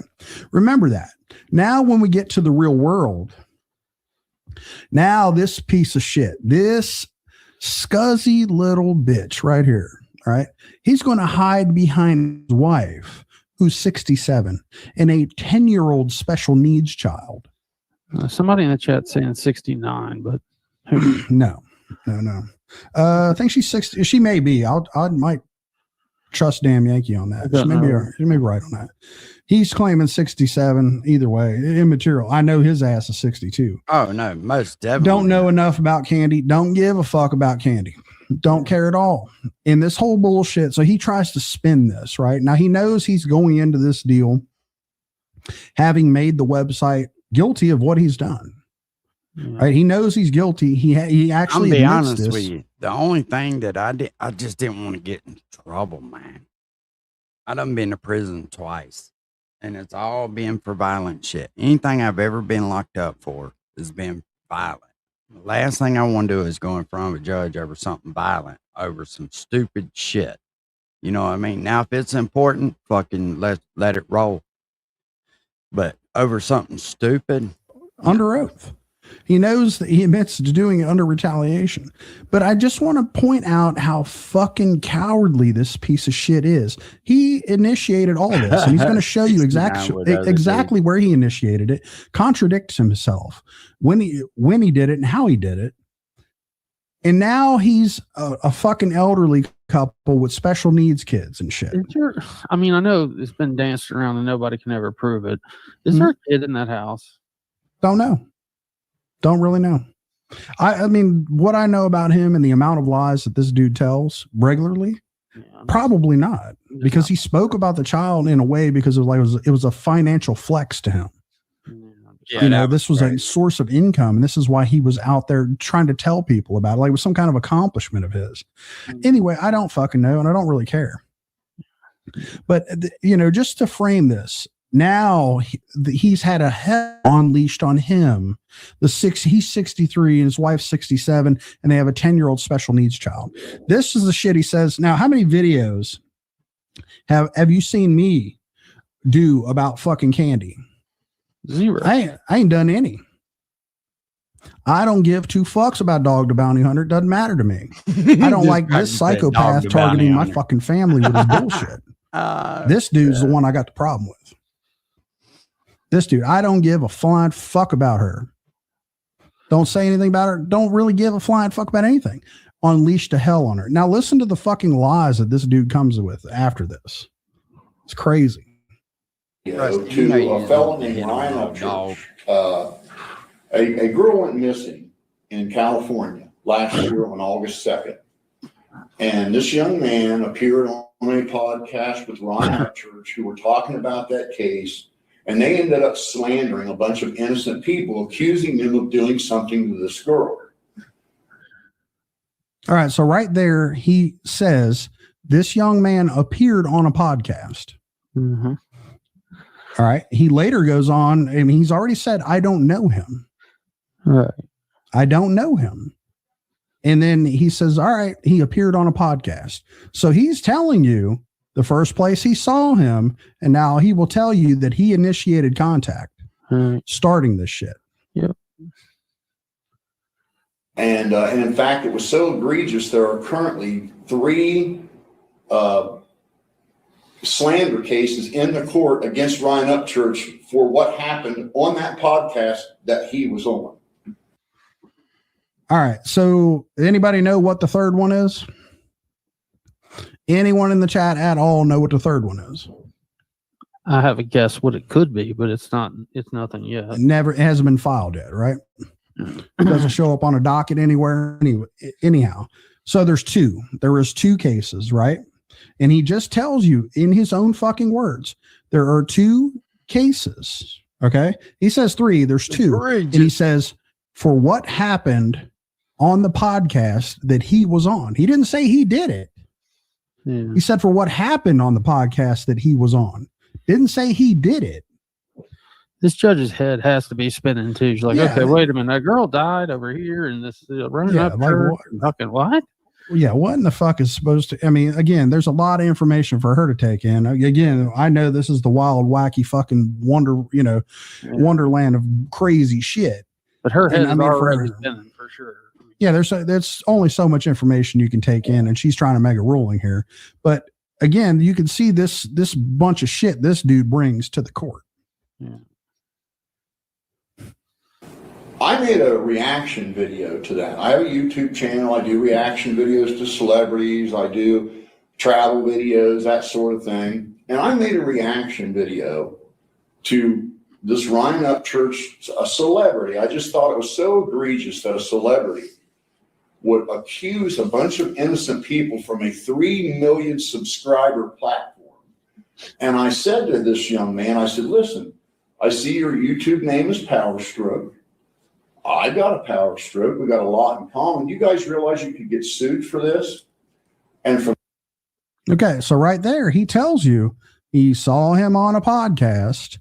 I make a reaction to Ryan Upchurch and then says he references the video where he initiated contact with him.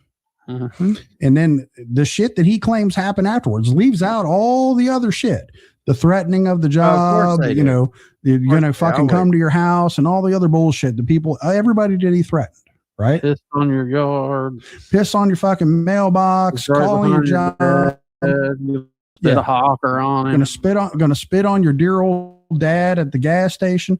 All that shit he left out, right? 7 feet behind him. Blah, blah, blah, Mhm. blah. Fails to mention any of that. But then he goes into his mantra From here. that day forward, him, his father, and 4 of his friends unleashed a hell on my wife and I's life that has been so egregious that I am just shocked that we are in this court today, and he's trying to use the court to muzzle me so they can continue to play this game. Now, the scuttlebutt, as of right now, Your Honor, is if they get this restraining order, they're going to take donations from his dad's YouTube channel, donations where people pay money to slander me, and buy a billboard and put my wife and I's picture on it in the town we live in. Now, I don't. Okay. Now I know 216 of you in here, and I know a lot of you guys watch every last one of these. Have you ever seen me ask for donations for what he just described, or ask for donations, period? No, have I ever offered an opportunity to quote unquote slander this dude for money? I forgot how good these lives Never, work. absolutely not. And again, another one of these things. This whole billboard thing was an issue that he's got with Sieper, Right. but he goes into a court under oath and conflates that to say it's me that Yeah, I'm doing. Oh, everybody's shit onto you. Yeah. You did it. I mean, again, hey, listen, we all know this fucking idiot's under oath doing this shit. Mm-hmm.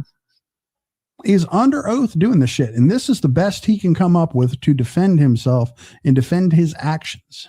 Hmm. And this is funny right here. Shonked, I tell you. I mean, it's fucking crazy. Yeah. The scuttlebutt. Where the fuck? Oh, it jumped on me. Sorry. There's Bell. Scuttlebutt liar PBR. I was having a discussion prior to the stream, and I didn't know what the fuck scuttlebutt meant. Someone informed me that it is an old time word, basically about the word on the street or something. Something along those lines. Anyway, lies directly to the judge, has no problem lying to any person. And if you took this video and contrasted it towards the video that he put out with all of his flair and shit where he claims happened, you can see that this dude is a dirty, filthy motherfucking liar. Mm.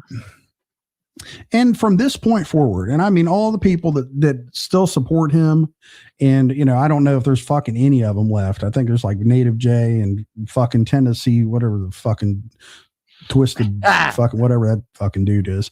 Either one, you know, if you don't know that this dude will willfully lie to you by everything that I've showed you at this point, there's no hope for you. Hello. You know, you're just wasting your time and you're willfully getting ear fucked by lies. So, I mean, there's really nothing else to say about that. But, you know, again, here we are, and you're looking at this ridiculousness, and this is the real world. This ain't fucking YouTube. This is the real fucking world. This dude is in there under oath, asking a judge not to grant a restraining order because he's claiming that if we get the restraining order, we're going to take donations and buy a billboard and put him and his wife on it. Why would it matter if you got the order or not? It's nonsensical. Exactly. Right. Just Mike throws a chew bomb in. He said it's not slander if it's true, PBR. Yeah. He has absolutely no I mean, I know he knows what slander is. He knows for sure. But because he has to repeat the lie over and over and over again, and because he has no defense for his actions and just being fucking human excrement at the point, that's all he can do. I appreciate the 2-bomb, Mike. Thank you, sir.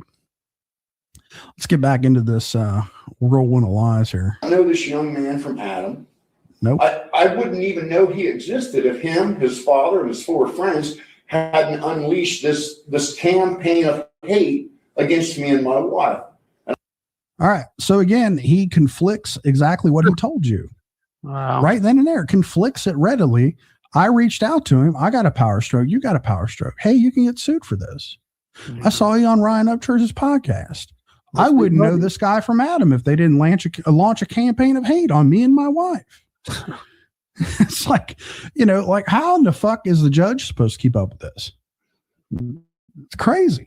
There's Michelle D7075, 5 bombs. She says, I have given this chat on my own free will. Appreciate you, Michelle. Thank you so much. Yeah. You sure you don't want to take this opportunity to slander anyone or, say anything derogatory? Thank you so much, Michelle. Appreciate it. It's fucking, crazy. So you can imagine in a criminal court what the fuck this is going to look like.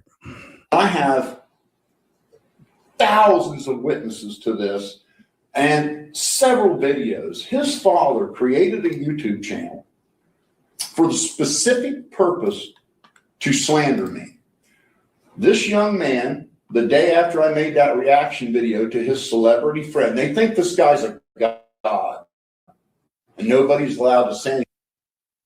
So that's another point where he conflicts that. He made a reaction video to the celebrity friend. Okay. His crush, his obsession. That's egregious. Right? He wouldn't know my son from Adam. What's up? But he reached out to him. He saw him on a podcast. Just in every fucking direction, this dude is talking and he's making absolutely no sense. Man. Whew. Cleaning my damn ice machine. And I made a negative video about this celebrity, not knowing this kid from Adam. Next thing I know, he's on my Facebook. He goes back 25 years, gets a hold of a woman I was married to 25 years ago. All right, guys. I don't think the timeline of Facebook is going to go back 25 years. No way. No way, no how. I don't think it runs back. Like 25 years would technically be MySpace. Isn't it like 07, 08? It would be 1998 would be 25 years, man. No, I'm saying the real Facebook date. I think it was 04. 04. Yeah, college only. Mm-hmm. Carolyn Buffano with another $25 says, in Johnny's name and for sure not the secret PBR billboard fund.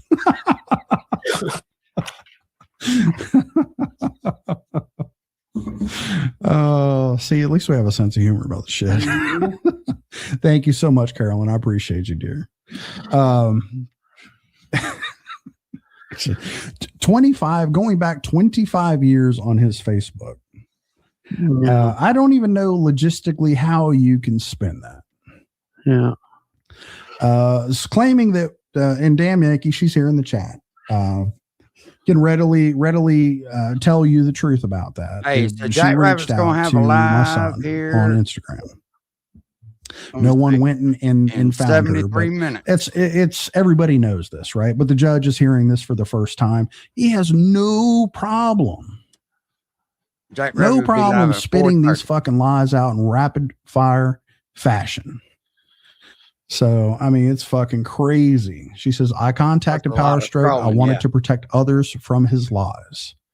YouTube court reporter, please take that down. I think you missed it, Super. Yes. From Renee. And it jumped on me. Renee Davison, $5 donation, not for a billboard or slander. Okay, hell, I lost count. So did I. Sorry. It's easy to do. It's easy to do. I mean, if I go back and play this uninterrupted, you could just get one of those the umpire counters and try it. Maybe all right. Get some kind of a hand clicker to do that. Appreciate the 5 bomb. Yeah, it's crazy. I think I'm going to have to go back and not interrupt it and just let you hear the whole thing. Convinces her to come on his podcast, and he allowed her to slander me at will for 3 hours. And then he unleashed. All right. That live was 2 hours and 18 minutes or something like that. Not quite 3 hours. she reacted. She told you the story, okay, of what happened to her personal account. And those things are backed up by a video that he had on his channel discussing his court charges. Okay. Hell, I thought which is largely why he has such a big fucking issue with people as it is because they go and they look at the actual record of things that happen involving this scumbag right here and say, hey, look, this don't add up with what you say on your YouTube channel. She was setting the record straight, in which she was affected by these things. And he had slandered her previously to her coming on.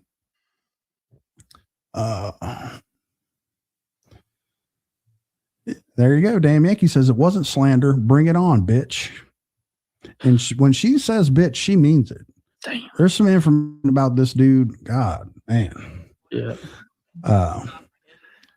Yes, it is. There's still plenty out there for sure. Oh yeah, we'll get into it. See. Vicky Newman says I'm still back at the part where they had PBR in holding and had Power Stroke leaving with no PBR around. You know, that's really what it comes down to. Like I said, I can 100% prove that if need be, but who cares what the fuck he's got to say?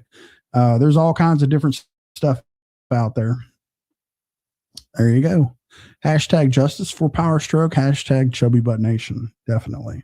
Susie Q says, Your Honor, his daddy got the paperwork and showed everyone on YouTube that I was getting my fudge packed in Dillon Park 20 years ago. And so, I want this dude they worship to pack it too. They fucked it up. Oh, see, Susie Q, she knows what's going on here. If the truth was forced out of this guy, that's what he would have had to have said. And that's really what happened. I mean, to put it more concisely than not, that is the perfect explanation of this.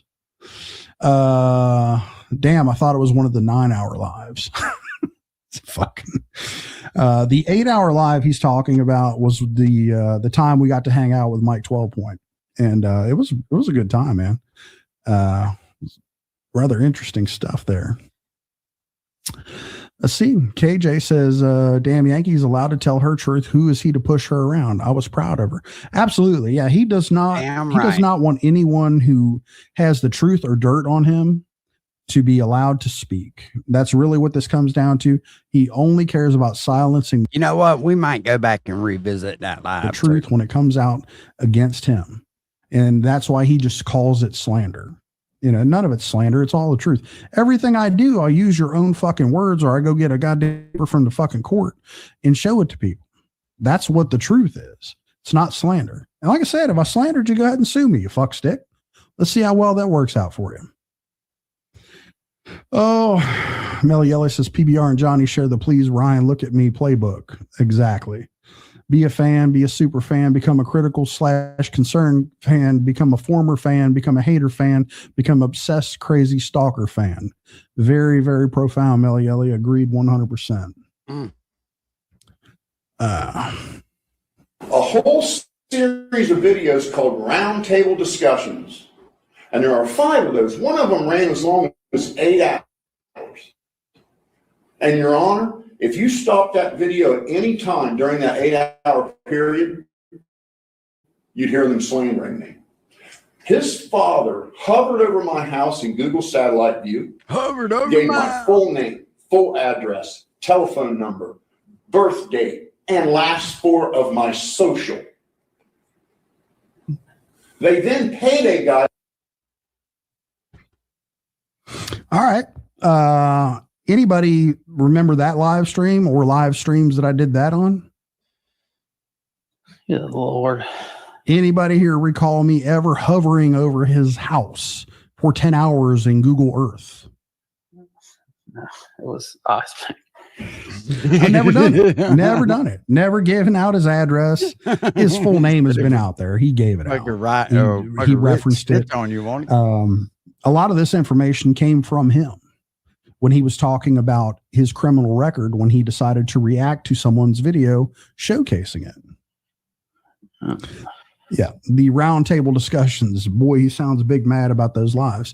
Yeah, because roundtable discussion number 2 was the one where Damn Yankee came on. And there was other ones in the roundtable discussion. Basically, We're were definitely going getting to know people, getting to know Ismic, hanging out with Mike 12 Point, Wade had one. That's what these were all designed for, was, to talk to other people in the community. He puts them out there like it was 100% about him. No, it wasn't. And as a matter of fact, the one with Mike 12 Point, if you remember correctly, right? I was a nobody that couldn't accomplish anything in life. I didn't have anything. And I was so jealous of all the things he has in his life. That's why I was picking apart his things in his background. I pushed boxes for a living. I didn't have anything until actually when I think Westlake beat you to that, Rusty, when it comes to picking anybody apart. Rusty ain't up here with me. I'm just still in his live. Rip it. How you doing? I said, okay, fuck you. I'll show you something that I have.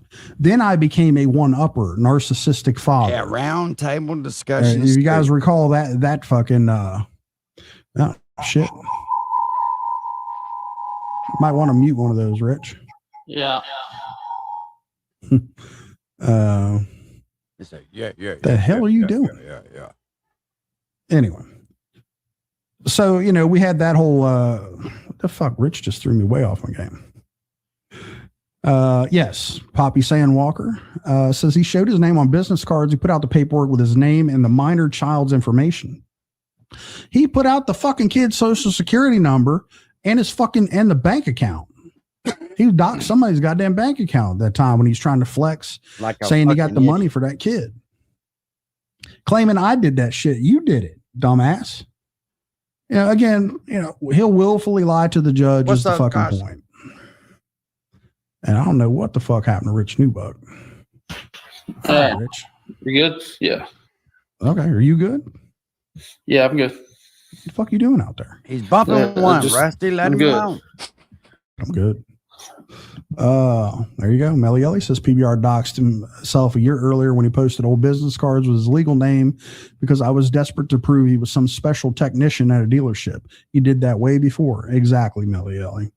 Exactly. Everybody remembers this shit. Everybody remembers what he did.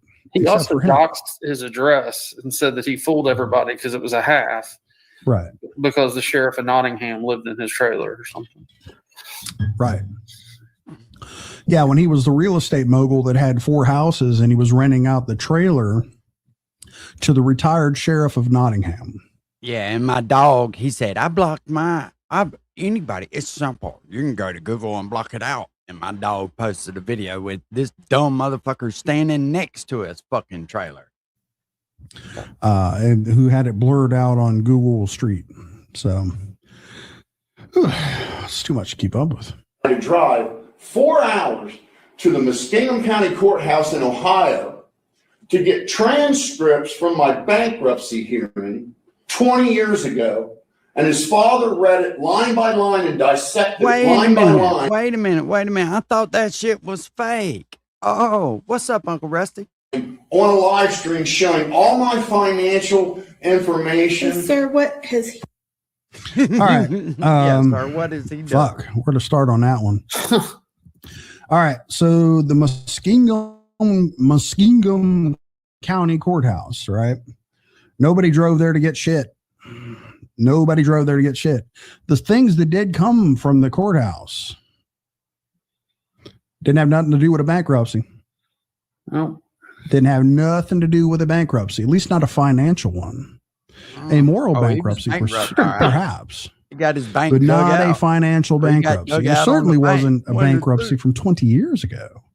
This was about you getting your ass plowed by a guy by the name of John Westlake. Right? You got arrested in the park for a sex crime, public indecency, May the 4th, 2001. You and Mr. Westlake were arrested. Rusty, I forgot how good you did not tell the bro. I'm just over here just giggling my ass off.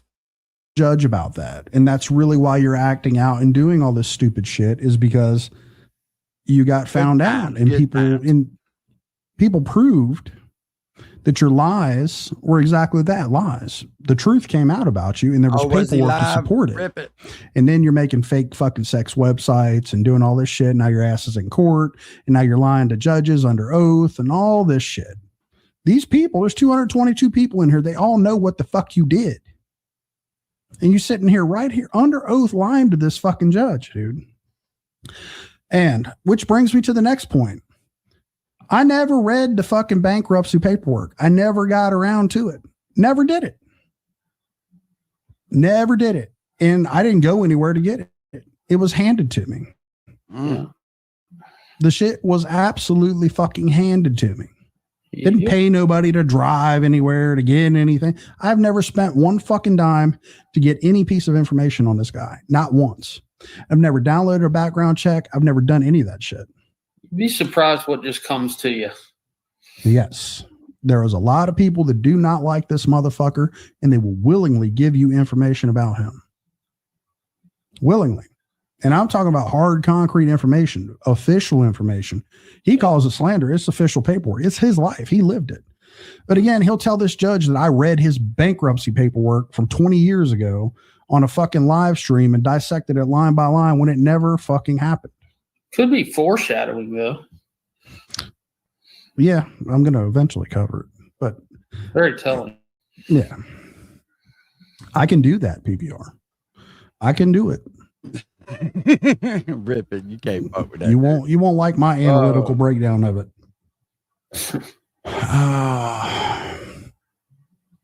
Poppy Sandwalker. The funny thing is he's so disliked. People voluntarily hand public information about him just to watch him squirm. Exactly.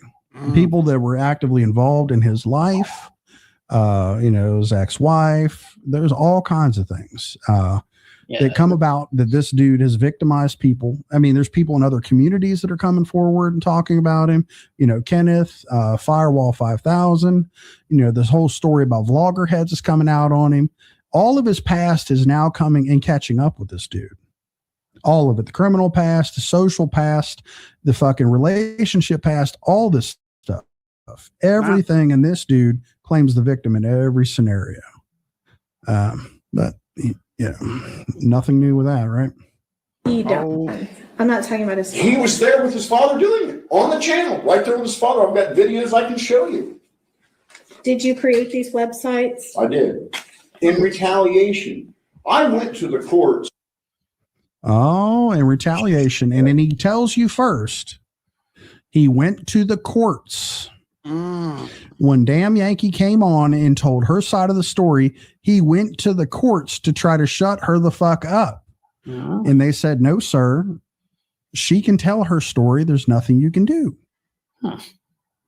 Back in when he brought my ex-wife on his podcast, let her sit there and slander me, and then his father launched this channel and two of his friends all at the same time launched channels to every video on their channel slandering me. Every single video. There's over 200 videos on one channel. Every video slandering me. His father just privated over 100 videos slandering me. And so, as you would know.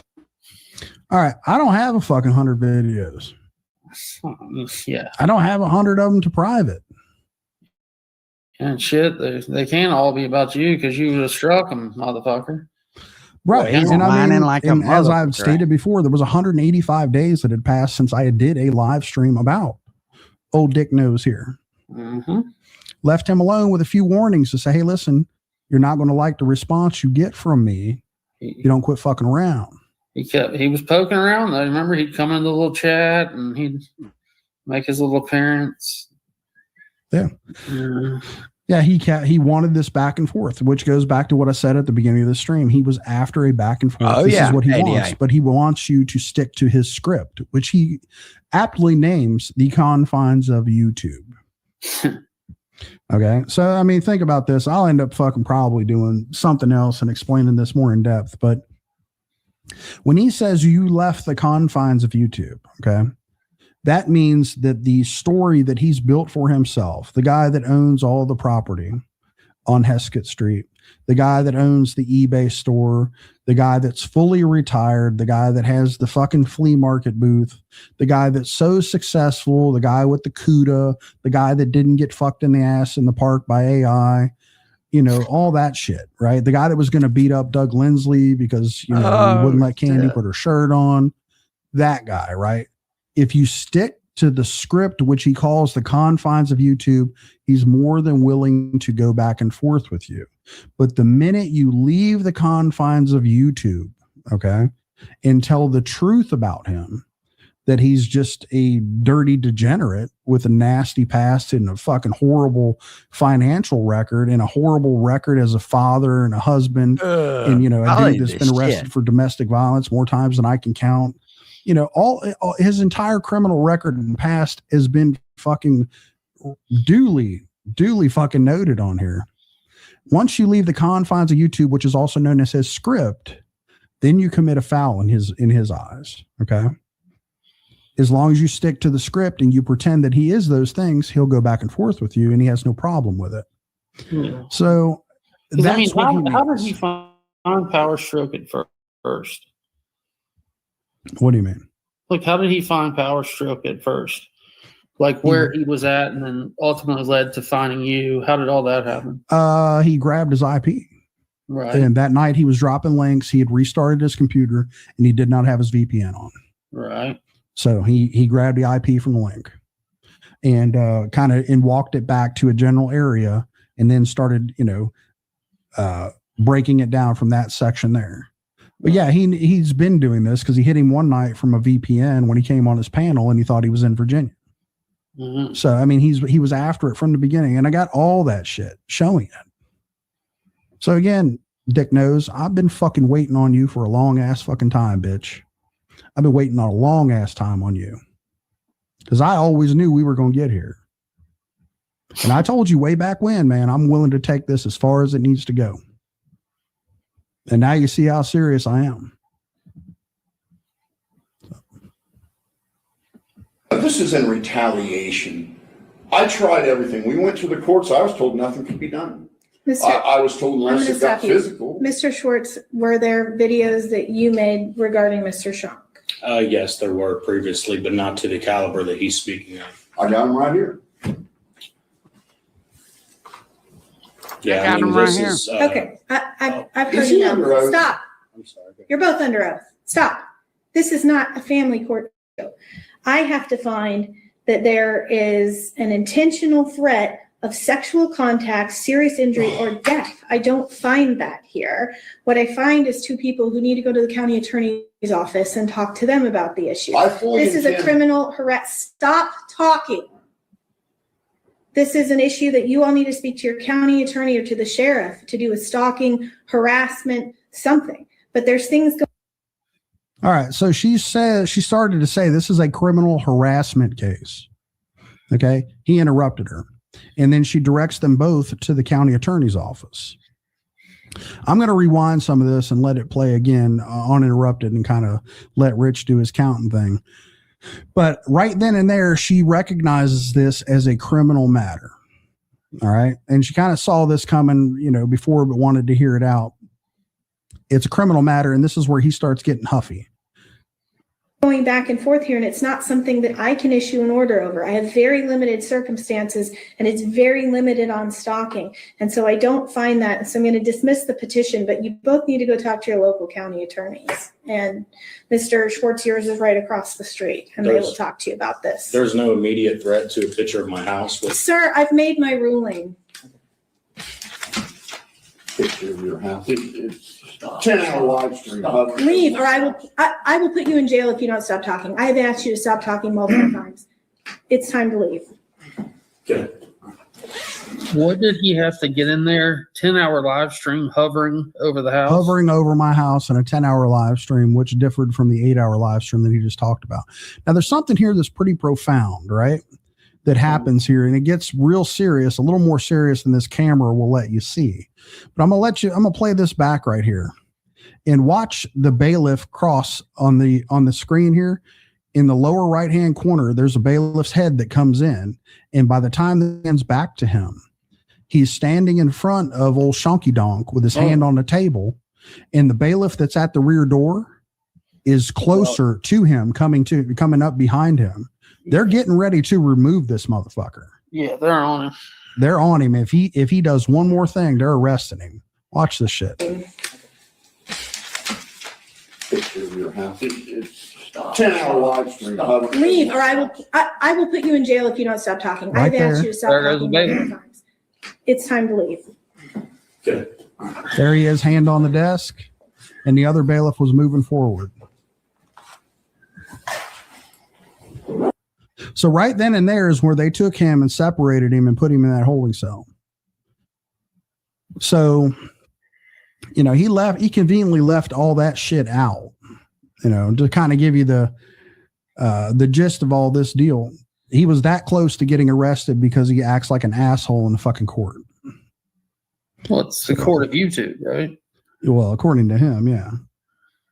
So Ashley Nicole just shows how low his IQ really is. He don't even know how a court works. No, he has no idea. He doesn't like when women tell him to stop. Trust me. Whoa.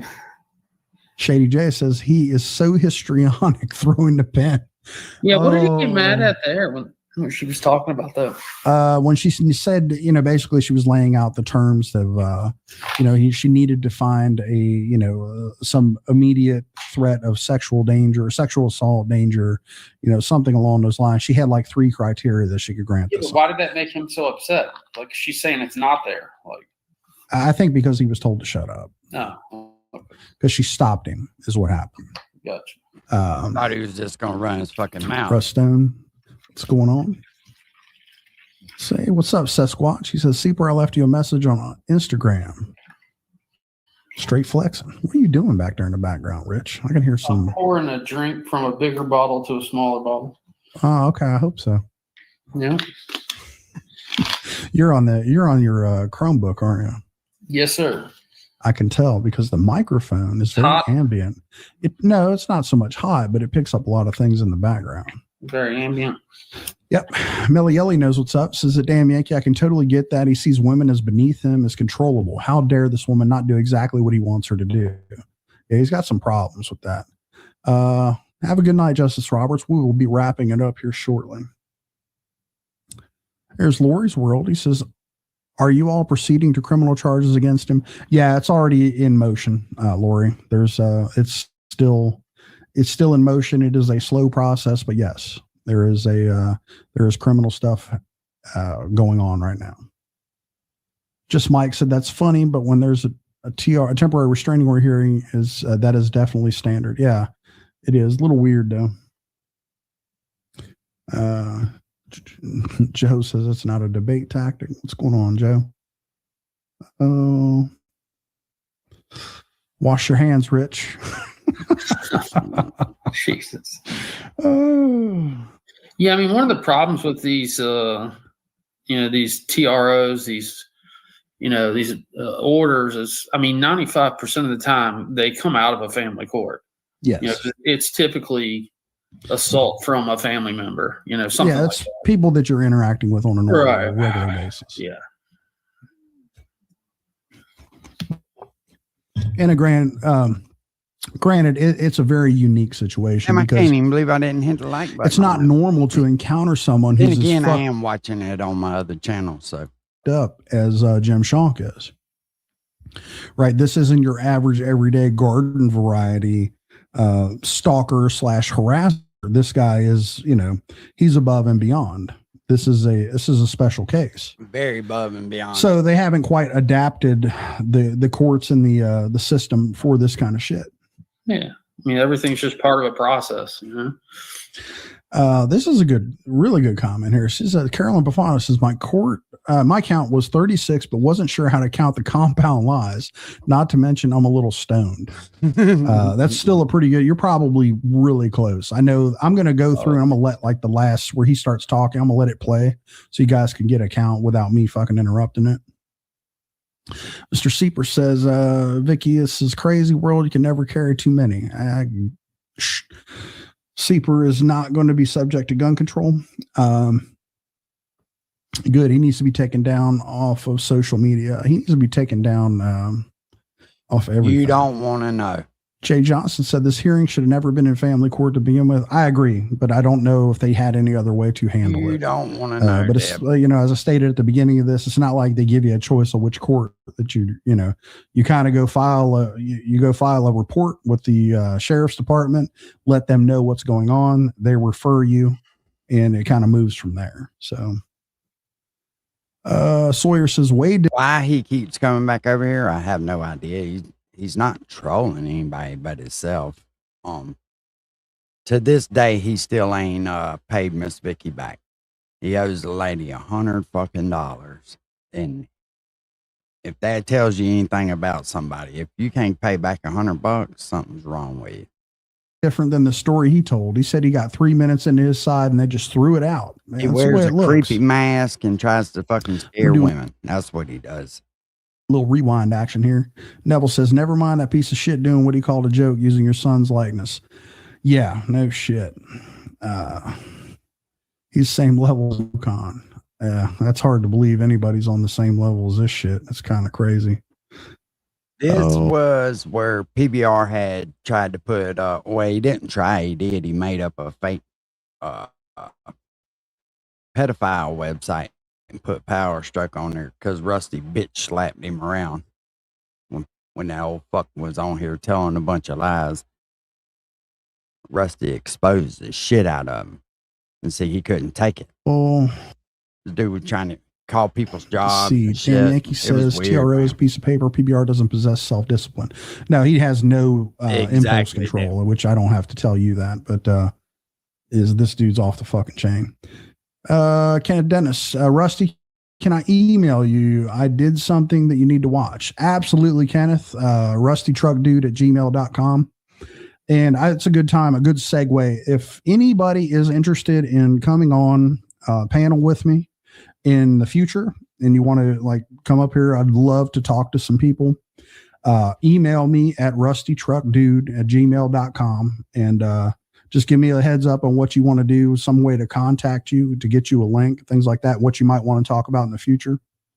I'd be happy to have you on. I don't mind to help spread the word, get your stuff out so you can build your channel, whatever it is you want to do. I'd like to get back to paying this stuff forward to people and help other people grow and get their message out there. So if anybody's interested in that, again, it'd be send me an email at any time. Catch me with that one. Melielli says, but remember, according to PBR, the judge's secretary immediately sided with him because of their shared interest in foster kidding. Sided with him immediately, but it sure don't look that way, PBR. No, absolutely. That whole story about the fucking district attorney and all that shit, the county attorney, never happened. We've been in contact with that lady. So there's some other shit that's going on that this, again, everything that he says to you, just assume it's a fucking lie. All right. With this, I don't want to drag this on too long, but I do want to let this part play of his, where he goes on this thing without me interrupting it. And you guys could maybe get a count, Rich, if you're ready. Or are you still back there pouring drinks, Rich? No, I'm here. I'm just muted. All right. Roll this back. I'm going to let it go. If you guys want to get your counters ready. That is the email right there. Like I said, I'm pretty open to it. I want to talk to some other people. Here's what I don't want to do. I don't want to talk about fucking Dick Nose, and I'm kind of burned out on Johnny Gobble and his bullshit. I'd rather help build some other channels and talk to some other people and have some other discussions. That's really what I'd like to do. So let me run this thing back. Let you guys get your counter ready to go. All right. I'm going to let this deal play uninterrupted. And you guys let me know what you come up with. What would you like the court to know? To continue the game of slander that him and his father and his 4 friends have unleashed on me and my wife for an entire year. Boo-hoo. And our special needs 10-year-old adopted child. Boo-hoo. His father, and this man right here, I don't know him from Adam. I'm 63 years old. My wife's 67. We're law-abiding citizens living our life, and I made a reaction video to a fellow named Ryan Upchurch. A girl went missing in California last year on August 2nd. And this young man appeared on a podcast with Ryan Upchurch, who were talking about that case. And they ended up slandering a bunch of innocent people, accusing them of doing something to this girl. And in fact, it was so egregious, there are currently 3 slander cases in the court against Ryan Upchurch for what happened on that podcast that he was on. I made a reaction video to that. I have a YouTube channel. I do reaction videos to celebrities. I do travel videos, that sort of thing. And I made a reaction video to this Ryan Upchurch, a celebrity. I just thought it was so egregious that a celebrity would accuse a bunch of innocent people from a 3 million subscriber platform. And I said to this young man, I said, listen, I see your YouTube name is Power Stroke. I got a power stroke. We got a lot in common. You guys realize you could get sued for this? And from that day forward, him, his father, and 4 of his friends 53 lies and unleashed a hell on my wife and I's life that has been so egregious that I'm just shocked that we're in this court today, and he's trying to use the court to muzzle me so they can continue to play this game. Now, the scuttlebutt, as of right now, Your Honor, is if they get this restraining order, they're going to take donations from his dad's YouTube channel, donations where people pay money to slander me, and buy a billboard and put my wife and I's picture on it in the town we live in. Now, I don't know this young man from Adam. I wouldn't even know he existed if him, his father, and his 4 friends hadn't unleashed this campaign of hate against me and my wife. And I have thousands of witnesses to this and several videos. His father created a YouTube channel for the specific purpose to slander me. Oh, yeah. This young man, the day after I made that reaction video to his celebrity friend, they think this guy's a god and nobody's allowed to say anything about him. And I made a negative video about this celebrity, not knowing this kid from Adam. Next thing I know, he's on my Facebook. He goes back 25 years, gets a hold of a woman I was married to 25 years ago, convinces her to come on his podcast, and he allowed her to slander me at will for 3 hours. And then he unleashed a whole series of videos called Roundtable Discussions. And there are 5 of those. One of them ran as long as 8 hours. And Your Honor, if you stopped that video at any time during that 8-hour period, you'd hear them slandering me. His father hovered over my house in Google Satellite View, gave my full name, full address, telephone number, birth date, and last 4 of my social. They then paid a guy to drive 4 hours to the Muskingum County Courthouse in Ohio to get transcripts. Stop by. Oh, hello, buddy. Oh, from my bankruptcy hearing 20 I bet you ain't left the house today, have you? years ago. And his father read it line by line and dissected it line by line on a live stream showing all my financial information. Sir, what has he done? I'm not talking about his father. He was there with his father doing it on the channel, right there with his father. I've got videos I can show you. Did you create these websites? I did. In retaliation, I went to the courts back in when he brought my ex-wife on his podcast, let her sit there and slander me, and then his father launched this channel, and 2 of his friends, all at the same time, launched channels to every video on their channel slandering me. Every single video. There's over 200 videos on one channel, every video slandering me. His father just privated over 100 videos slandering me. And so, as you would know, this is in retaliation. He claims it's for the children he must fight. This is for you, Carl. Goes on and on about pedophile protectors night after night. Pointing his finger at the TV side and all of those evil people. The self-proclaimed chosen one sent straight from God to sort the good from evil. Yeah. He is less enthusiastic when it comes to the devil who hides within, questioning his own son about his delusions of engaging in sex with him. Oh, yeah. I guess it's much more convenient to talk about the problems of faraway lands and foreign shores. This song is Carl When the Rappelli. real devil stares back at you in the mirror and comes to life as the characters you play, offering yourself as a mouth whore. I can see why you would rather talk about celebrities and powerful elite. Not willing to admit that you're the cross-dressing drug addict widow who thinks about sex with his own son kind of freak. You wanna point your finger at Bill Gates. You wanna talk about Klaus Schwab. All I see when you get to running that mouth is the video of you talking about wanting to slob on Rocco's knob. You said you had an 8-inch tongue and can breathe through your ears. Out here looking like T-Bone Gary Boosie dressed up in drag, trying to cock tease other queers. Not the best look when you are criticizing how other people live. By the way, did I mention how fucking disgusting it is to think about getting fucked by your kid?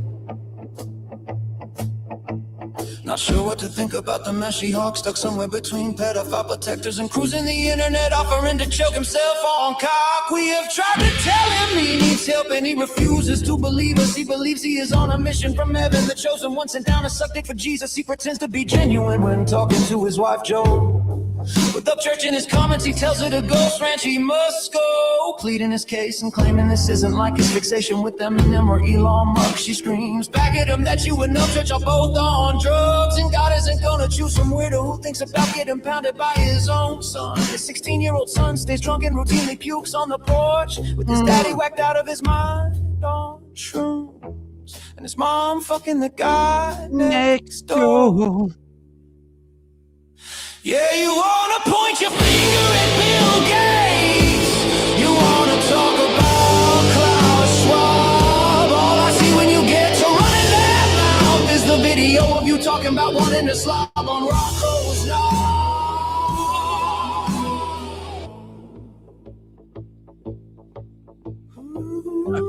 He's definitely off beat, Josh. Shit.